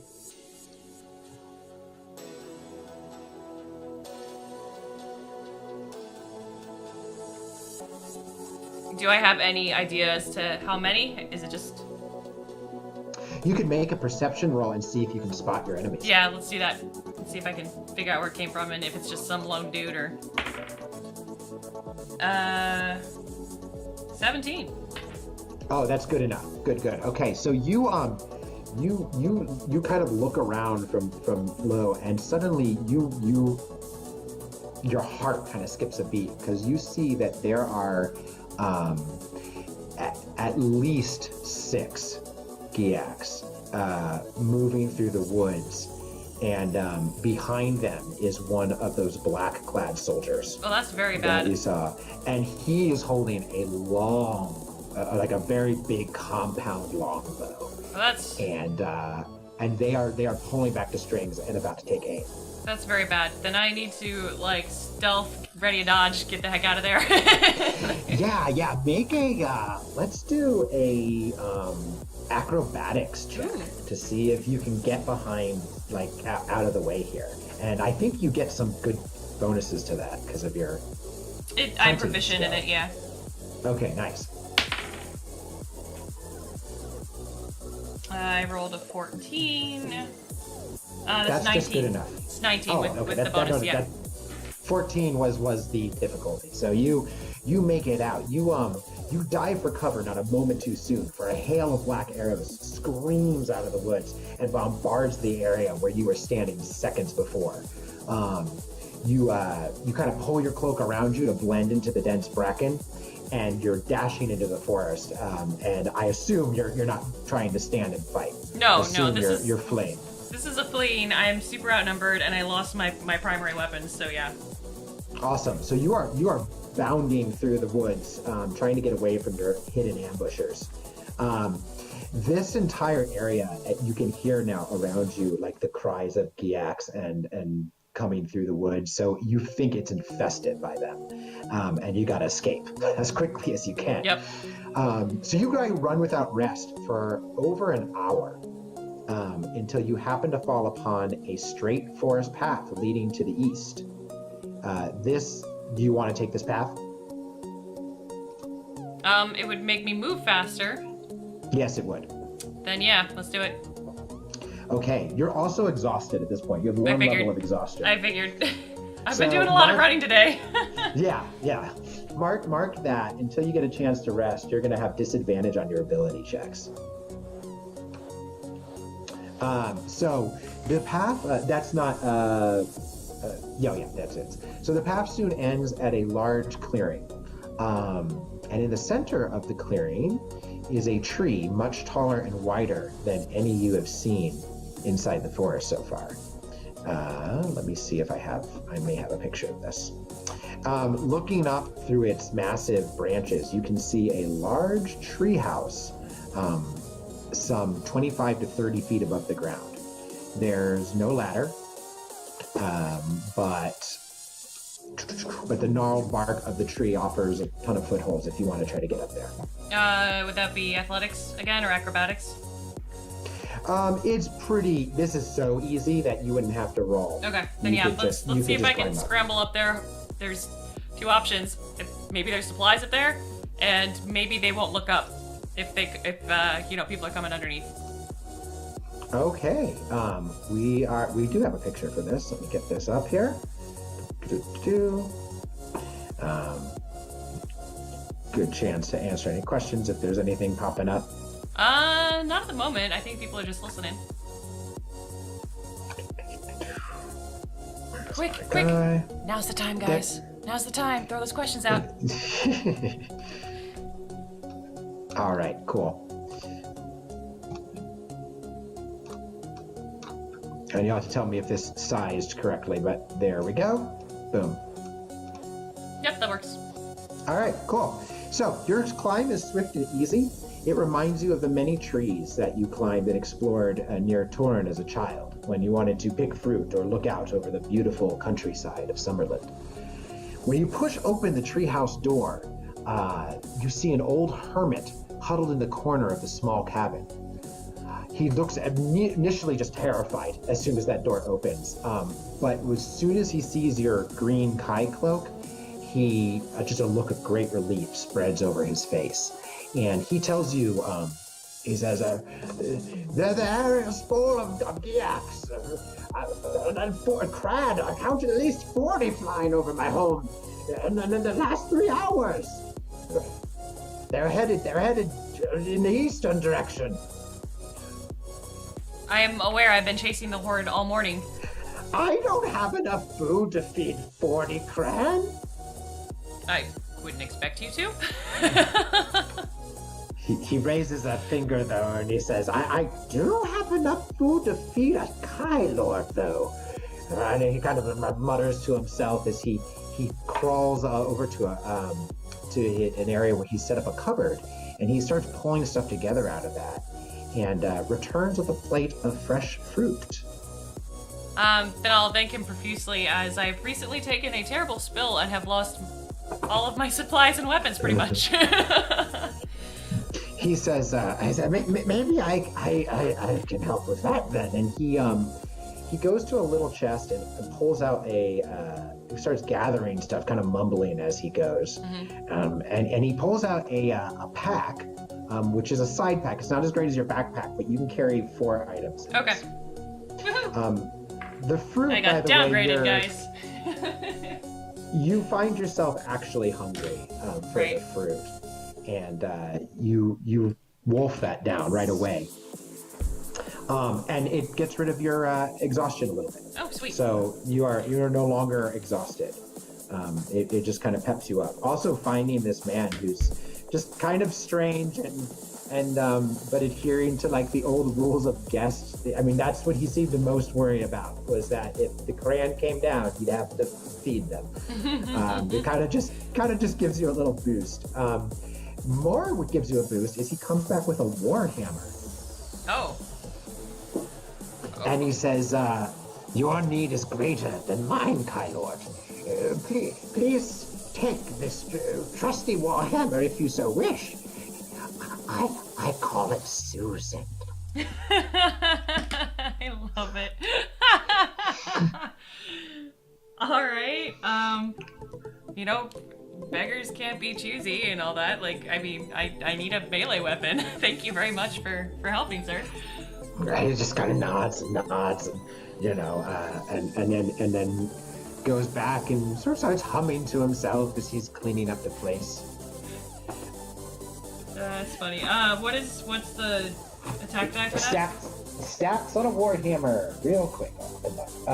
It is not too difficult here. They are. I figure you have the book near you, yeah. Oh yeah, it's a so warhammer counts as a martial weapon, but you can use those. It's versatile, which means you can wield it in one or two hands. Ooh. If you wield it in one hand, you'll do 1d8 bludgeoning damage. If you wield it in two hands, you'll do 1d10 bludgeoning damage. So, you have Susan the Warhammer. Yeah, Mamba's questioning the name of Susan. Yeah, maybe you heard him wrong. Or maybe it's an old flame who once shattered his heart, and thus he kept the Warhammer around as a memory of that shattered heart. So I'm not dual wielding anymore. I can't do like a bonus attack with this, can I? No. Yeah, okay. No, that would be an extra attack. Yeah. Okay. And you don't have that yet. Okay, sweet. Well, until I acquire a backup weapon of another sort, I will be probably dual wielding this. Well, two-handeding. Two-handeding? That's Two-handed-ing. Two-handed-ing. Yeah, your two-handedness is amazing. I have the best skills, guys. You're double fisting it. God, no. Terrible. All right, so yeah, you can kind of come back down the ladder. Let's put you back on the map here. All right. And you've been trudging through the forest for about 2 hours after this. Mamba has a great comment. So if the Warhammer's lying down, is it called Lazy Susan? Yes, it is. Anytime it misses, it's a lazy Susan. Lazy Susan. We're gonna use that. Anytime it misses, lazy Susan. All right. Lazy Susan. Do your job. All right. So you trudged the forest for about 2 more hours, and the path peters out after a while, and it kind of first becomes just like a thin trail, then it's sort of like an animal trail, then it's like maybe this isn't a trail, and then you kind of have a nagging fear that you are lost. I'm lost, but there's a disco rave going on, apparently, according to the music I have playing at the moment. Yeah. Jump stepping through the woods. So it's an elven disco parade. You don't know what it signifies. What? Fun. It's just it's into this lost. It's you're lost. It's very club music-y. Yeah, that's fun. That's funny. It's the Warhammer music. It's there we Susan's go. This is theme. Susan's theme song, guys. It's Susan's theme. Yeah. She's very happy to get out of that chest and like go Warhammer some things. So it's been pretty quiet, apart from the occasional cry of a crayon in the distance, and I mean far distance. You have not seen or heard any evidence that the enemy is in this part of the forest. Okay. So do you want to just keep pressing on? Do you want to look for another path? Do you want to go to sleep? What are you going to do? I mean, I don't want to necessarily sleep yet because, well, I just got rid of my exhaustion. I'm not. I want to stay. I can't advise you sleeping. I want to stay ahead of the horde. I definitely don't want to go to bed. You might not wake up. Yeah, I'll just start snoring, and then they'll be like, "Oh, look, easy kill," and then I'm dead. End of the adventure. Start over. Yeah, let's. I think I'm still going in the right direction. Yes. You think so? You think you're heading steadily east, but you're just a little. Yeah, you think you're heading east. I think I'm heading. I'm pretty sure I'm heading Sure. east. I'm just not sure exactly where I'm at aimed. No, So. and unfortunately, there were moments where you chose to follow this trail, and it would wind around, and so when it petered out, you're just and you don't have Kai tracking, so you're really not positive which direction you've ended up in. Okay. I mean, if I can move faster on the path and it still seems like I'm headed in the right-ish direction, like according to the sun, then I guess I'll keep going. Okay, so you keep pushing forward. The path, just to clarify, is really not there anymore. Okay. But you go in the direction that it last led in, and then you come across something a little strange. Surrounded by thorny briars and closely packed roots, you see the entrance of a tunnel disappearing into the hillside beyond. Is it a hobbit hole? It's a hobbit hole, yeah. There's a little man smoking outside of it. He's like, come join me. No, I haven't seen Susan in years. As you get closer, though, no, it's about 7 feet in height, and maybe about 10 feet wide. Okay. A little bigger than a hobbit hole, really. As you get closer, you can feel a slight breeze coming from the inky blackness. Interesting. And you do have, give me a, well, no, you don't need to roll for this. This is fine. Okay. You know, you suspect that, I mean, if this goes through the hill, that's going to save you many hours of difficult climbing and walking. Right, and if wind's coming through, there's got to be an exit on the other side then. Yeah, that's a good point. Yeah. So you can ignore it if you want, or you can enter it.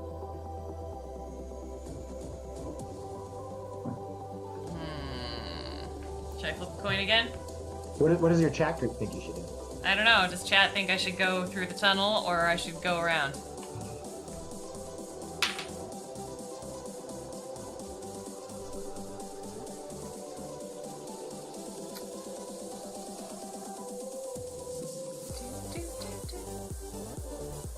So for anybody who's been, anytime we have this downtime, I go into D&D stuff.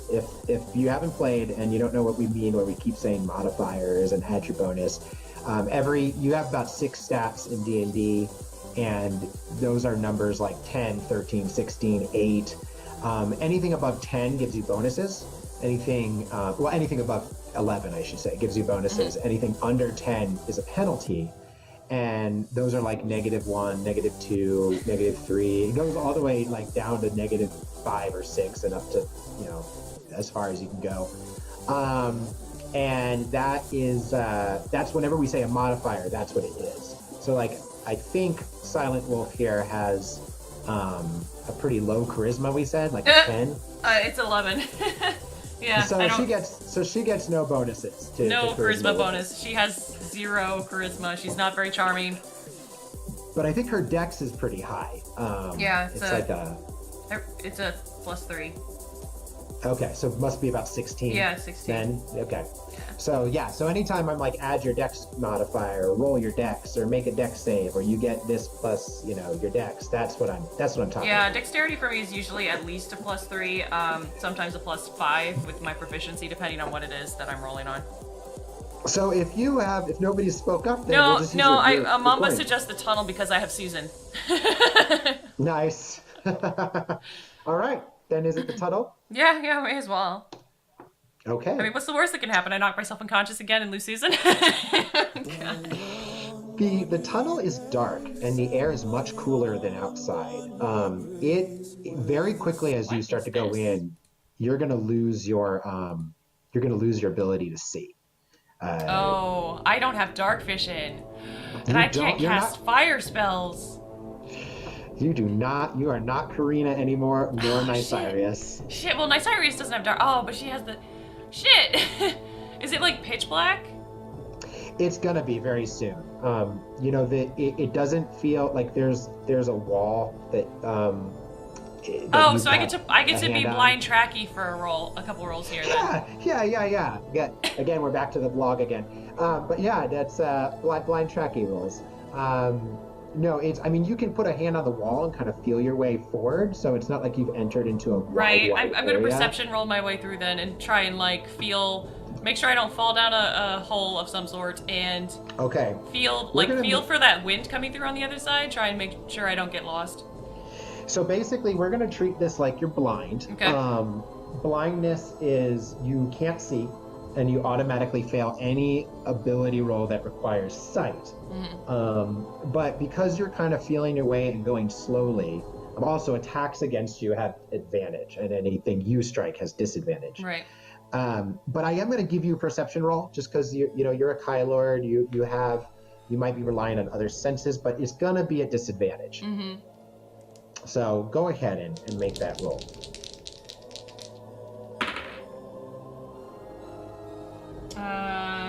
14. 14. Okay. You managed to keep your balance and not lose, like trip over anything or fall into any like massive pits into the underground. But you're traveling for about 3 minutes in total darkness. And your perception roll does give you something here. Mamba, if I die, it's your fault.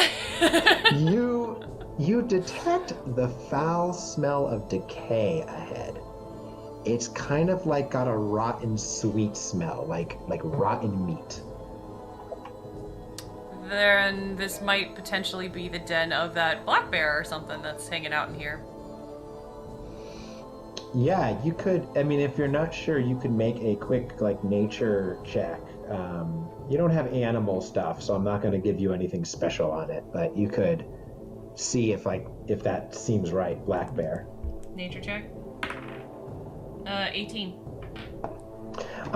You just remember that. Hold on, I'm flipping to something here. You just recall that black bears tend to keep pretty clean dens. And you're just thinking that over when suddenly something heavy drops from the tunnel ceiling onto your back. Ah, shit. Heavy enough that you actually fall to your knees. And it looks, if you could see it, ew, like that. Gross. I don't want it. Mamba, what have you done? And it's gonna get a free attack on you. Right. And I think it just hits you actually. You're still pretty tough you're beating it off of your gauntlets. But it had the advantage, it had the drop on you. So it's gonna bite you. You actually know suddenly in your gut what this creature is. This is something called a burrow crawler, and they're like giant insects that live in these caves and tunnels and stuff, and it's trying to strangle you. Well, this music isn't fitting at all. Slimy tentacles. It's like the music's a lullaby. No, not right at all. You're gonna take 6 damage from this. Let's try this one. Yeah, this works better. I'm gonna take 6 damage. Dang. Yeah, and give me That's real bad. Not yet. Don't give me anything else yet. Go ahead and we're gonna roll up initiatives. Oh boy. At least I still get advantage on those. Yeah. 21. Oh, that's lucky because it rolled a 19. So you get to make an attack here. Okay. This creature doesn't have a mind for you to grip onto, so you're not going to get your bonus from mind buzz. But it is a yeah. Go ahead and strike. And it's at disadvantage when you roll. Oh, hang on. Let me.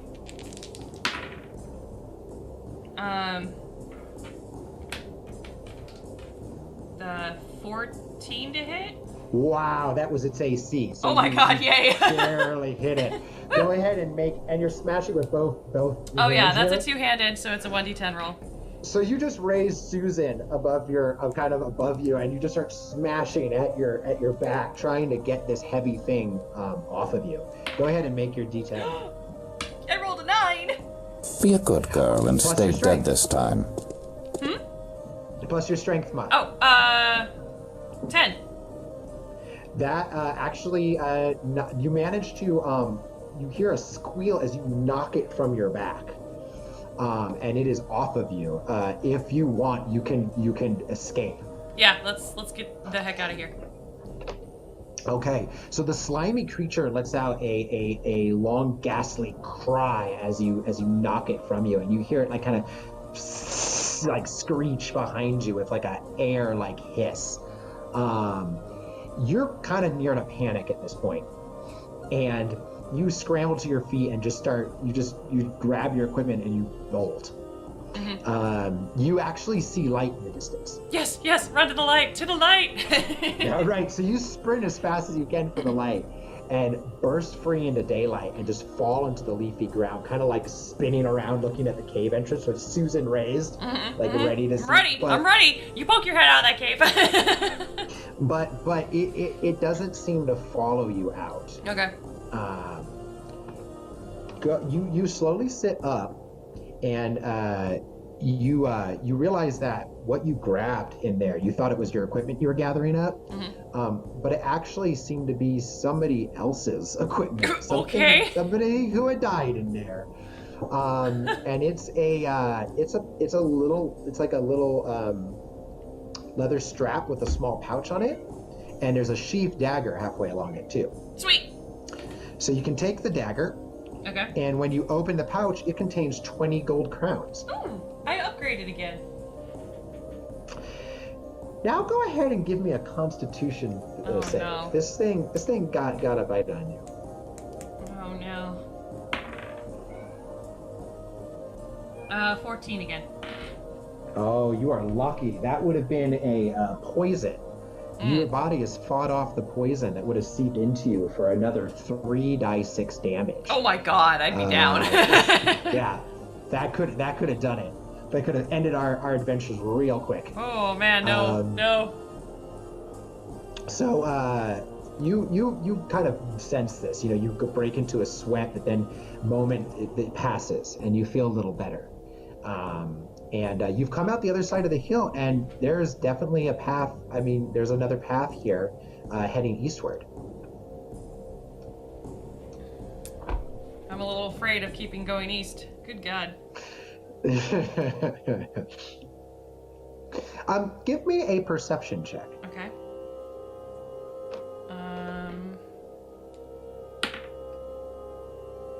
19. Man, I am like perceptive as all shit sometimes. Oh, you can hear some kind of noise coming up from ahead, and it's because of your good roll. I'm gonna give you what it is.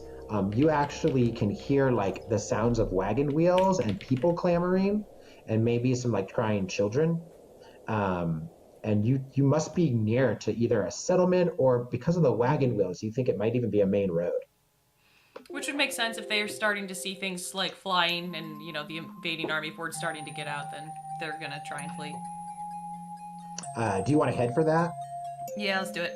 Well, yeah, but I'm Okay. not gonna like bust out of the wilderness in case it's not people and ends up being the horde. Gotcha. You'll kind of stay amongst the trees. Yeah. You also have a chance. I mean, it's still a little ways away. You can, munch down one of your healing lump spur things. Yeah, let's do that. It's 1d4 plus 1. Yeah. All right, where's my d4? Yes. Woo! Yeah! That was a full roll. Nice. Awesome. I'm at 9 HP now, so. Yeah, as you eat that, the full effects of whatever poison you were fighting off completely goes away, and you feel pretty good, recovered. I want to take a small break just to get some more water. I'll step away for like maybe a minute here. Are we going till 2? Yeah, let's go till 2. Okay, perfect. Then I'll be back very, very quickly. Alrighty. Are you back? I am back. Okay. Hello. You're talking about the dagger? Yeah, I'm debating if I want to try dual wielding with the dagger. Because that. The other thing daggers can do. I can throw you can them. dual wield. Yeah, you can throw it. And yes, you can dual wield with it. Yeah, with the warhammer in one hand. Mm-hmm. Well, because I'm just thinking as far as like my potential for total damage is bigger if I try to dual wield. It's true. You do get that double attack. Yeah. But also a D10 is nice if you're just gonna smash something. Lone wolf as unarmed is usually a death sentence in the books. Yeah, I figured as much. I was like, oh god, I don't have weapons. Oh god. I was in a slight panic mode. And it's been a while since Tracky's joined us in our other game. I've kind of forgotten the unarmed rules because he has his own thing. But I think in D&D it's just a die 4 for damage, like with strength. And no, and you're not proficient in unarmed, so you would just roll a straight, die 20 plus your strength to hit things. Yeah. Not the best. Okay, so we're back. So you're heading forward, and yes, the forest begins to thin out, but you stay to the trees until you can make out the road through the trees ahead. All right. And yes, as you suspected, the highway is full of people heading south. Okay. Many are wheeling their possessions along on hand carts. So, what are you thinking? You're just gonna keep watching from the trees? No, well, I mean that's not gonna help any. Then I'll walk out of the trees and try and talk to somebody to get some news as to like how far it's spread and where exactly we are. Yeah, so the people look tired and hungry, but they kind of see you and they look in shock. So while they may recognize your kite cloak, none really give you the jubilant response you've had so far in the woods. Not the warm, we're brothers response of Bannerton, nor the sort of like, here's all my possessions response. Right, here. Rob me blind, please. Husband of Susan. But instead you have, they're more tired. But there is a group of, there's a kind of a gruff farmer looking guy who's wheeling a cart of 3 children, young children, and accompanied by his wife who's holding a baby in arms. And they answer your questions. They tell you that we've come many miles. The villages, all of us are from different villages in the woods here. They've all been set ablaze because the creatures of the dark have just poured through the woods. And the woman does kind of look at you and say, hey, and what of the Kai Lords?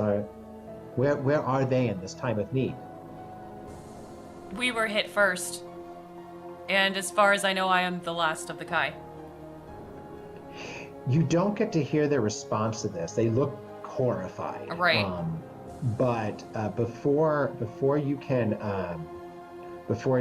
actually say anything, there's suddenly just screams and cries of alarm going up and down all along the road. Damn it. And you hear, Cran, hide yourselves.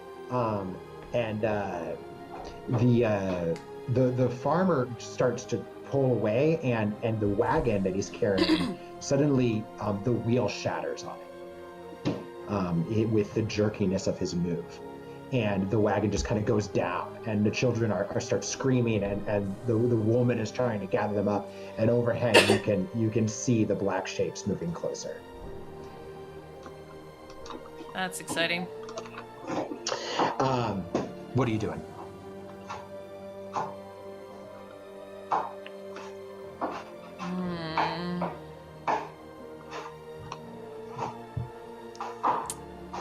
Those are some pretty ugly children. Is that what you say? You just turn to the farmer and say, those are some ugly kids. They's gonna die. Bye. Out. I'll leave you with that. I have no people skills. Like, no. Charisma 11. Ugly children. No, that would be if I had a charisma of like a 7. Like the negative rolls there. Monsters and humans are hideous. Yeah, they're pretty fugly. I'm not sure what the not the girl with the arm that's raised up or the boy with the arms, but the girl like like what is her face doing? Her face is open in terror. She's there. She's looking up at her doom descending upon her. Seems more like she's like grumping at her mom for like, why do you mean I can't have cookies before bedtime?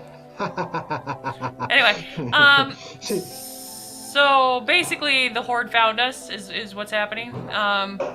Yeah, you know, there's people fleeing into the woods. There's people kind of just cowering and screaming. There's the kids, the fugly children who are, and that's probably their last names actually, the Fuglies. The Fuglies. The Fuglies. Okay. The Fuglies are stuck here in the wagon. Well, I'm just me. It's just me, and if there's more than like 2 or 3 things, I don't really want to engage right now. I'm not. Do you want to flee? Strong enough. Shit. I'm just gonna yell them to, I guess, abandon your things and try and hide. I mean, like this horde isn't gonna be, you know, stopping. If like I can't. I'm not inclined to. You're explaining all this in character. I'm not inclined to. I'm one person. The horde, the Kai, the king. I have to get to the king and let him know before like some warning. God dang it. If I keep stopping to rescue every peon, I'll never make it. Yeah. I already was knocked unconscious for like an hour or 4.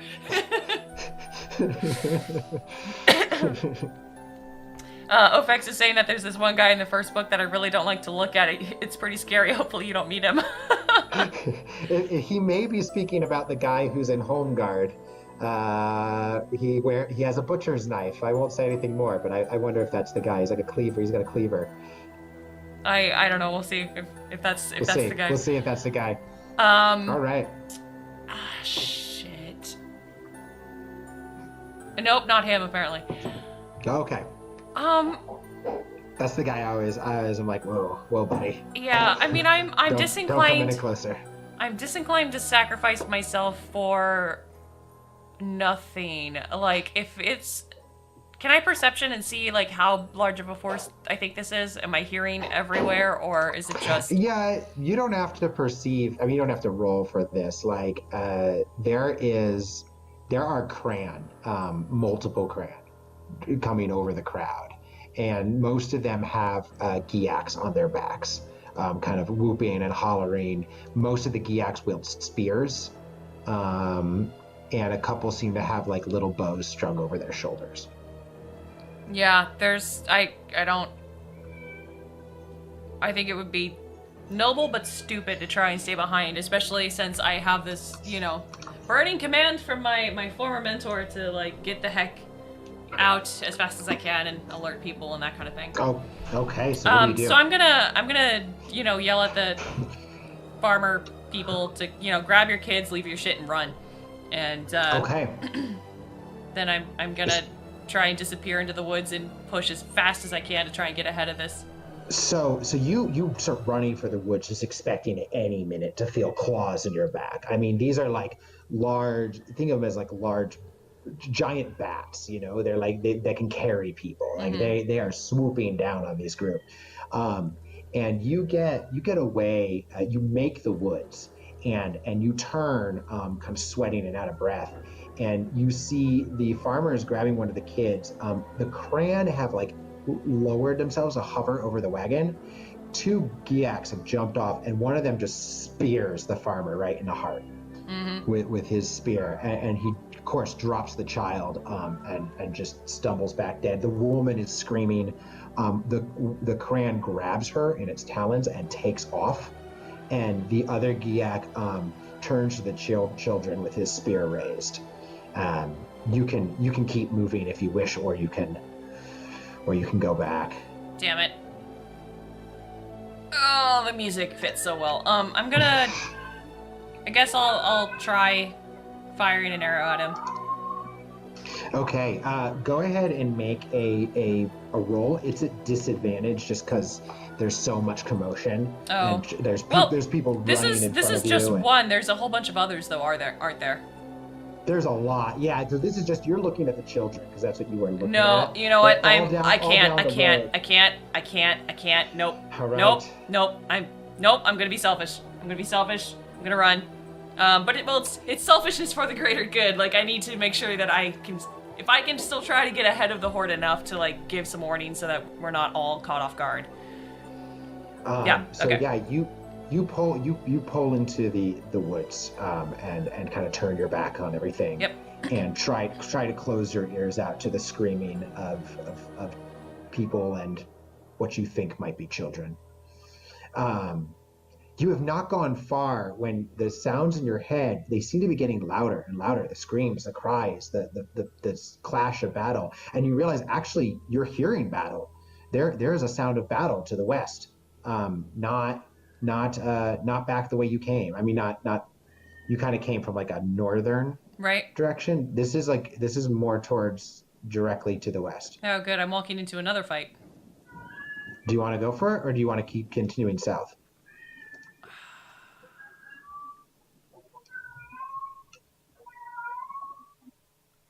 Your cat is being very vocal. Oh, is that my... I was like, I thought that was you for a minute. Yeah. No, I don't have a cat. She's probably my wife stepped out. She hates it when we go anywhere. She's like, come back and be with me. Nice. Shoot. I mean, I can't... Do I keep wasting time trying to, like, investigate shit, or do I just go?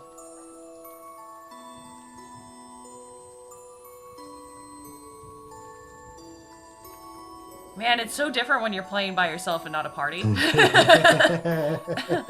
Man, I'm so used to party dynamics. You could try your spell of augury, or augury. Please, I'm probably saying this wrong. Someone correct me at some point. But your sixth sense special spell, the one that. Oh. Yeah, it gives me basically like a prediction insight thingy. Yeah, it takes a little bit of time to use, but we'll say that, in your current situation, you could spare the time to try to tap into what's happening. Yeah, let's give it a go. All right, what I'll do is, usually on its first use, there's no percentage of failure, but because you're doing it really quickly and just trying to tap into like your sixth sense, okay. I'm going to give it a percentage of failure, and you won't know if it failed, but ask your question. And it's going to either give you like good results, bad results, kind of neither here nor there, like it doesn't matter, there's no good or bad, or like it's going to be good after some bad. Okay, what are my chances if I head towards this further combat? The battle? Yeah. And you feel like that twinge in your head, and it says, you get like, okay, first you get a sense of difficulty, mm-hmm. like that's going to be hard, but then almost immediately after, there's like a strong sense of good. So I might be helping somebody that can potentially help me in the future. Yeah, you don't know. That's the last. All right, I'll go poke my head in. Okay, you follow the sound. You all healed up? I bet I'm one off from my full. Yeah. All right. Ahead of you, you can see a fierce battle raging across a stone bridge. This is the bridge that crosses the mighty river, which translates to the God's Cry. Okay. And it's basically here on the map. Okay. You've reached the river. Yay! The clash of steel and the cries of men and beasts echo through the forest from this bridge. In the midst of the fighting, you see Prince Pelethar, the king's son. he is in combat with a large gray Gorgaz, which you've heard of these creatures in your studies. They are like lizard men, large lizard men, and they drive. Well, actually, make a quick nature check on this to see if you recall what they do. Probably not. That's a 9. Yeah, you don't recall much about them except that they're large and very vicious. And that you could have known just by looking at it, because this one is basically knocks down the prince and then stands over him with a large black axe raised above his scaly head. And it looks like that. Oh. That's fun. There's a lot of Giaks surrounding him, but they're all engaged in combat. There's a lot of soldiers and people fighting to protect the prince. You can either rush in to try to defend him. There's the bridge. The bridge is covered with them. The god's cry roars beneath the bridge. You could try to just sneakily swim across, or you can go back, of course, the way you came. Lots of options here. Boss fight, right? I know. Oh, level 1 boss fight.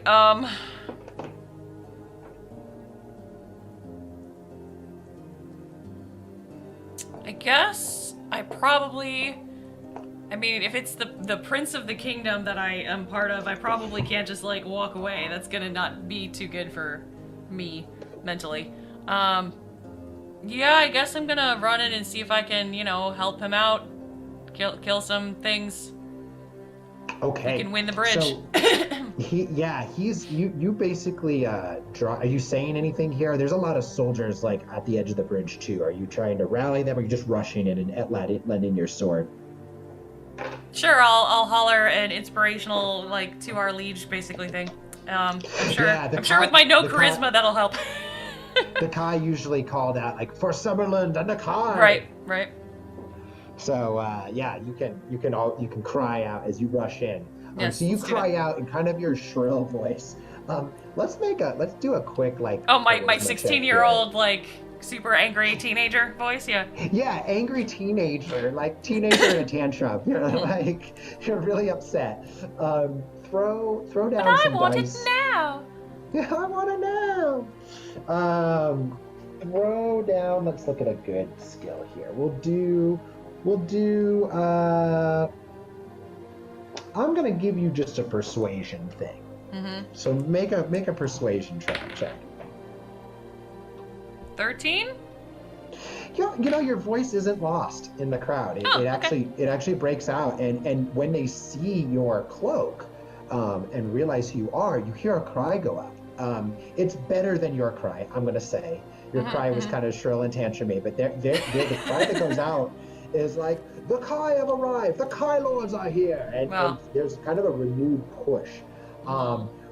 So these guys are going to be fighting kind of alongside you as you fight this beast, this creature, this Gorgaz.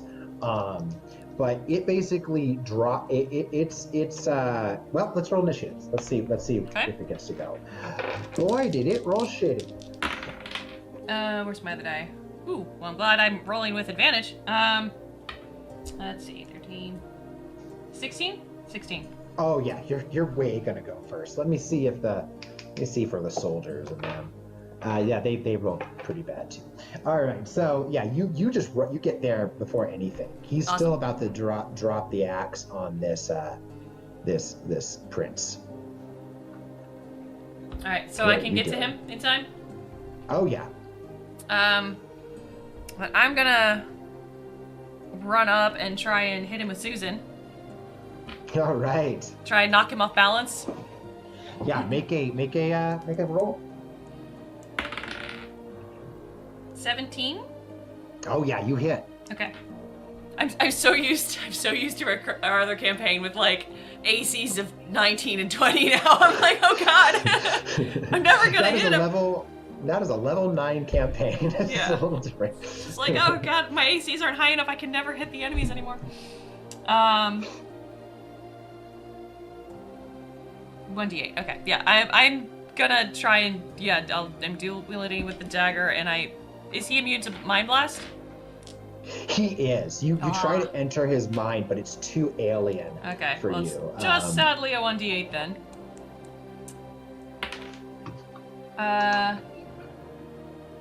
6.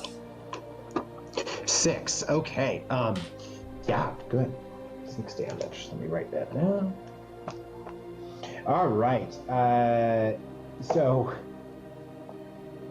Oh, you said 6, right? 6. Nice, nicely done. Okay, that's a solid hit, actually. Okay. You rush in and just crack into his side with the warhammer. Now, is that one-handed? Yeah, and then I'm gonna bonus action attempt to hit him with stab him with the dagger. Okay. Get some piercing damage in there. That was a 14. I don't think.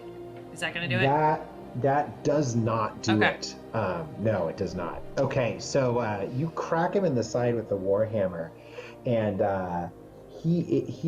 the soldiers go next. They kind of surround you guys. They start the Giaks are rushing at you, but the soldiers suddenly run in front of you and make a wall and start hacking at them as they come. And for now, it's you and this thing. Oh, goody. And it takes the axe and it's going to try to drop it on the prince still, even though you hit it. And it critically fails. Yay! I knocked it off balance. You totally knocked it off balance. So the axe just goes down in the bridge, just rending stone. And it rips it free and turns to you. And now it is going to try to hit you now with this thing. Oh, wow. That's an 11.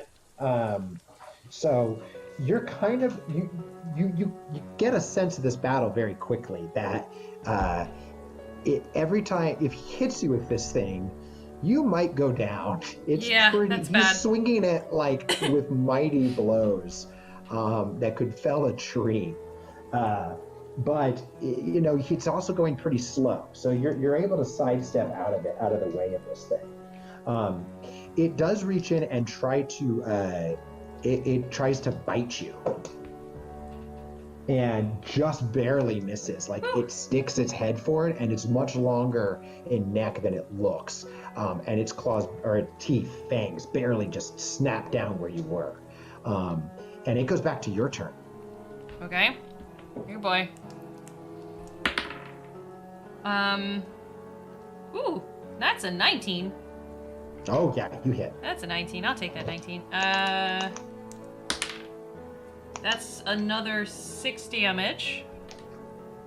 Okay, nice. Another just pound. You just take Susan and just crack it in the side of the Susan head. and I are getting along just fine.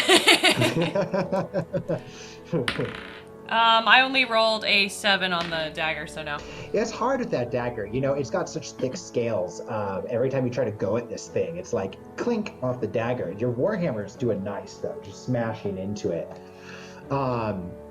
Okay, and the soldiers are still fighting like very close by you. You can see the Giaks are beginning to get pushed back. And this thing now it's really it comes stomping towards you. And it actually tries to reach out a hand and grab you. No, I don't want to be grappled. You're gonna have to make a you can try strength. You can try an escape artist like chess. There's my Pathfinder. Acrobatics or athletics. I will take acrobatics.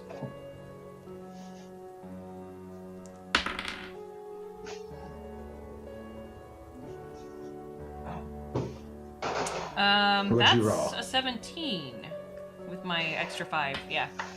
I rolled a 19. No!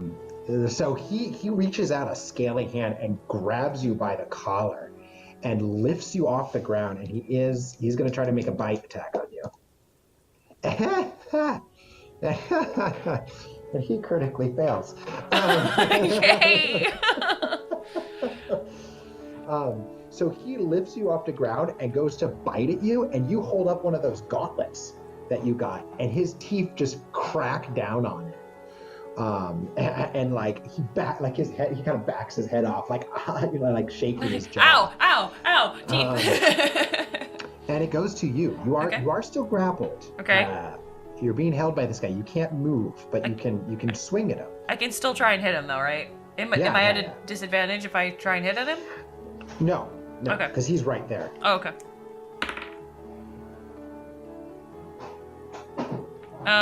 14. Oh, that is very close, but it misses. Damn. You just don't quite have the leverage. All right. I'll try stabbing him again. Oh, that's a 19. Oh, well, this time he's so close, you just bury this thing. I just shank the dagger, like, right in his nose, yeah. Which is gonna be an awesome... Oh, yeah! Max damage! 4. 1d4. Yeah. Nice. But it's plus your dex. Oh! You can use daggers with finesse. Sweet, I did not know that. Then that's a 7. Nice. Okay. Where's my pencil? Oh, there it is. So you take this dagger, you smash it with the warhammer, but you just don't have the hold. And then you slice your dagger, and you actually slice open one of its yellow iridescent eyes. Yes! And goo just sprays out of the eye, and this thing just roars. He is going to try to turn and fling you off the bridge. Uh-oh. Oh, no. So no, not bridges again. We're going to make an opposed strength check to see if he can do that. Oh, God. Okay. It's okay. He didn't roll great. I rolled a 7. That's a 10 with my bonus. All right. He rolled an 11. No! Do you want to try to re-roll with your Kai point? I think so. All right. I don't want to go flying off the ledge. I've already fallen off a bridge before. I don't need to do it again. Poor nice Iris. All right. Yay! I got a 12. Yay! Oh man, amazing. So he tries to fling you aside, and you kind of you manage to grab his like hands, and you're hanging on to him. And so when he sees that like he can't shake you off, he's gonna go in for another bite. Oh dang it. This time he bites down almost intentionally on your gauntlets, and tears backwards and actually rips them off. No! So he does no damage to you, but you lose your gauntlets. Right? Can I get those back? Are they damaged, or is it just like a? No, they're destroyed. Dang they're it! destroyed. All right. You have one still on, but it's not going to add any bonus. Right. Okay.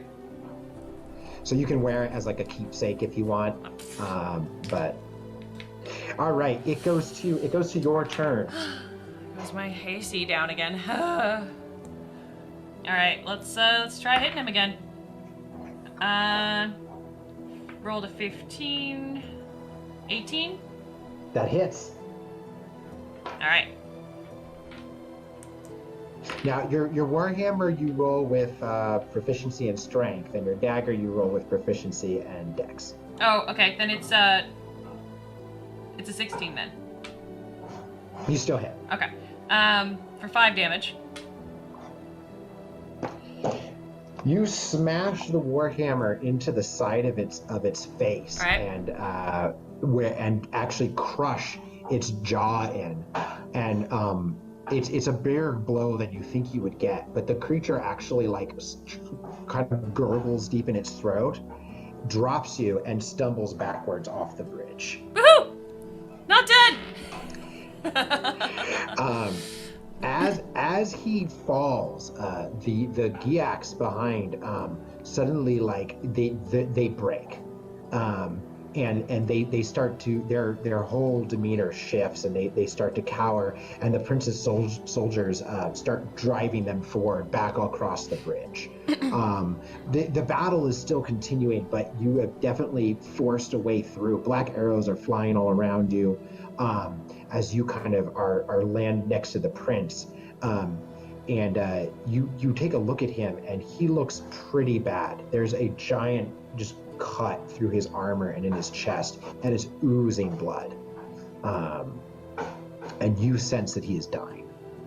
Is there any chance I could potentially heal him so he doesn't die? Yeah, you can try. You have that cure wounds spell. I have cure wounds. Yeah. I have one left. You'll have to roll well on it. You can make the attempt for free, but the amount of healing you do, right, will have to do pretty good. But yeah, okay. You could do it for sure. What is it? It's 1d8 plus. Where'd I put it? Plus your wisdom. You have to heal him for at least, let's say, 6 points of damage. Okay. To close this wound. Alrighty. So I need to roll at least a 4. Sure. You cut out for. Oh, sorry. I need to roll at least a 4 in order to. Okay. So path 50-50. Ooh.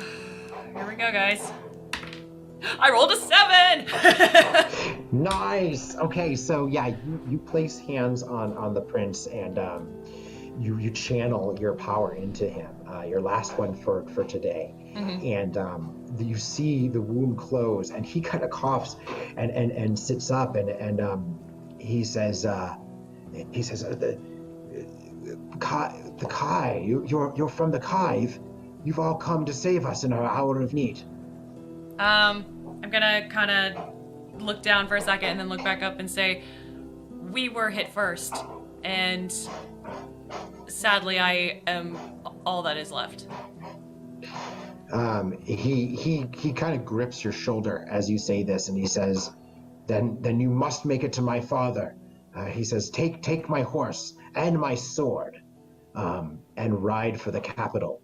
I will meet you there when we've won this battle. We will fight them back from the bridge. We will hold it, and we will keep the army held back as long as we can. Listen anywhere, anytime. Listen to it all ad-free. All your music, no. I'm getting an ad on my music now. Hang on. He says, this dying message. This dying message from Johnson & Johnson. This dying message was brought to you by Johnson & Johnson. Be well, Kai Lord. Be swift, but be clean, most of all. That is most important. Gotta keep those wounds gangrene free, right? Take this soap. It's dangerous to go alone. Okay. Then won't taking your sword leave you defenseless? He says, I have my men and I have other swords. He says, you will need to potentially cut through more and more of the enemy. He says, it is a fine blade. It is yours. All right, then I'll... He says also, he grabs your shoulder again. He says, also, it is the way my father will know you spoke to me. That makes sense. Then I'll nod, take it, and say I will ride swiftly and hopefully return with reinforcements. Okay. It is the sword is a long sword. Ooh. And it is a +1 weapon. Okay. That's a 1d6 or 1d8? It is a 1d8. It's versatile. It's not light. Okay. And it is the versatile means it's 1d10 if you wield it in both hands. But it's a +1 to attack and damage. Okay. It is a master crafted weapon. And his horse is nearby. The prince is going to live. It wasn't really a dying message. The men surround him and kind of start leading him wounded back off the bridge. You get his steed, and while the men hold back the forces, you take off, heading across the bridge, leaving the roar of the god's cry behind you as you head south along the forest path towards your continuing your journey to Homeguard. And I think that is where we will stop today. That's a perfect stopping place. Yeah. Awesome. Well, wow. I hope everybody enjoyed that. Right? I had quite a few close calls there. Good God. Yeah. Really I'm not allowed to go in the bushes again, guys. I don't understand plans. It's been a long time since we've done level 1, so it's God. remembering the dangers. Yeah, well, you know. I need to stop, well, I should have listened to my master on all of those trips out to the garden. Because I clearly slacked off on my lessons there. So No next tunnels time, and no bushes, right? I think the plan is we'll do this again on Saturday. Correct. This is going to be our weekly 11 o'clock Pacific Standard Time D&D campaign until I die horribly. And we'll find a way to continue after that too. We won't give up. But what was I going to say? Oh, and next time, we won't have any technical issues. Hopefully, we'll start on time. So. Hopefully, yeah. Well, now that we sort of have figured it out. I don't know why, like, Roll20 was just like, oh, hey, yeah, you can use ZXYQG45925XB. Like, that's totally the microphone you're using. And I'm like, no, it's not. I don't know what this gibberish is. So as a small preview of next time we will delve deep into the southern forest and hopefully come to its end and a very critical choice. If we get there. So okay. That's for next time. We'll see you guys next Saturday. Yep. And I really look forward to it. This was a lot of fun. Yeah, agreed. So I'm gonna take a break, guys, and I'll be back in about 3 hours. Is that what I said? Is that what my stream is doing? Is that what I agreed to? Is it 3 or 4? I need to know.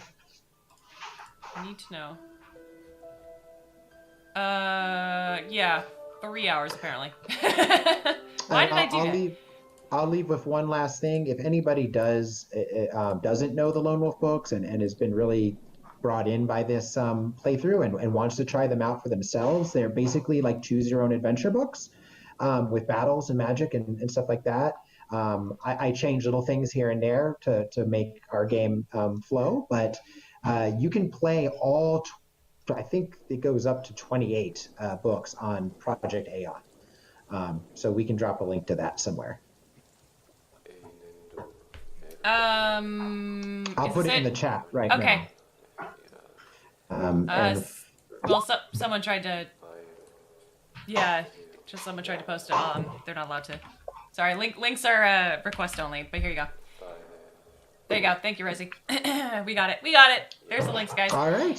So yeah, we'll be back next week, and this will continue for a while. So thank you for hanging out. This is fun. It's very different to play solo than a party for sure. I keep like, where's Tyrion and his axe and spells of awesome? Like, oh my god.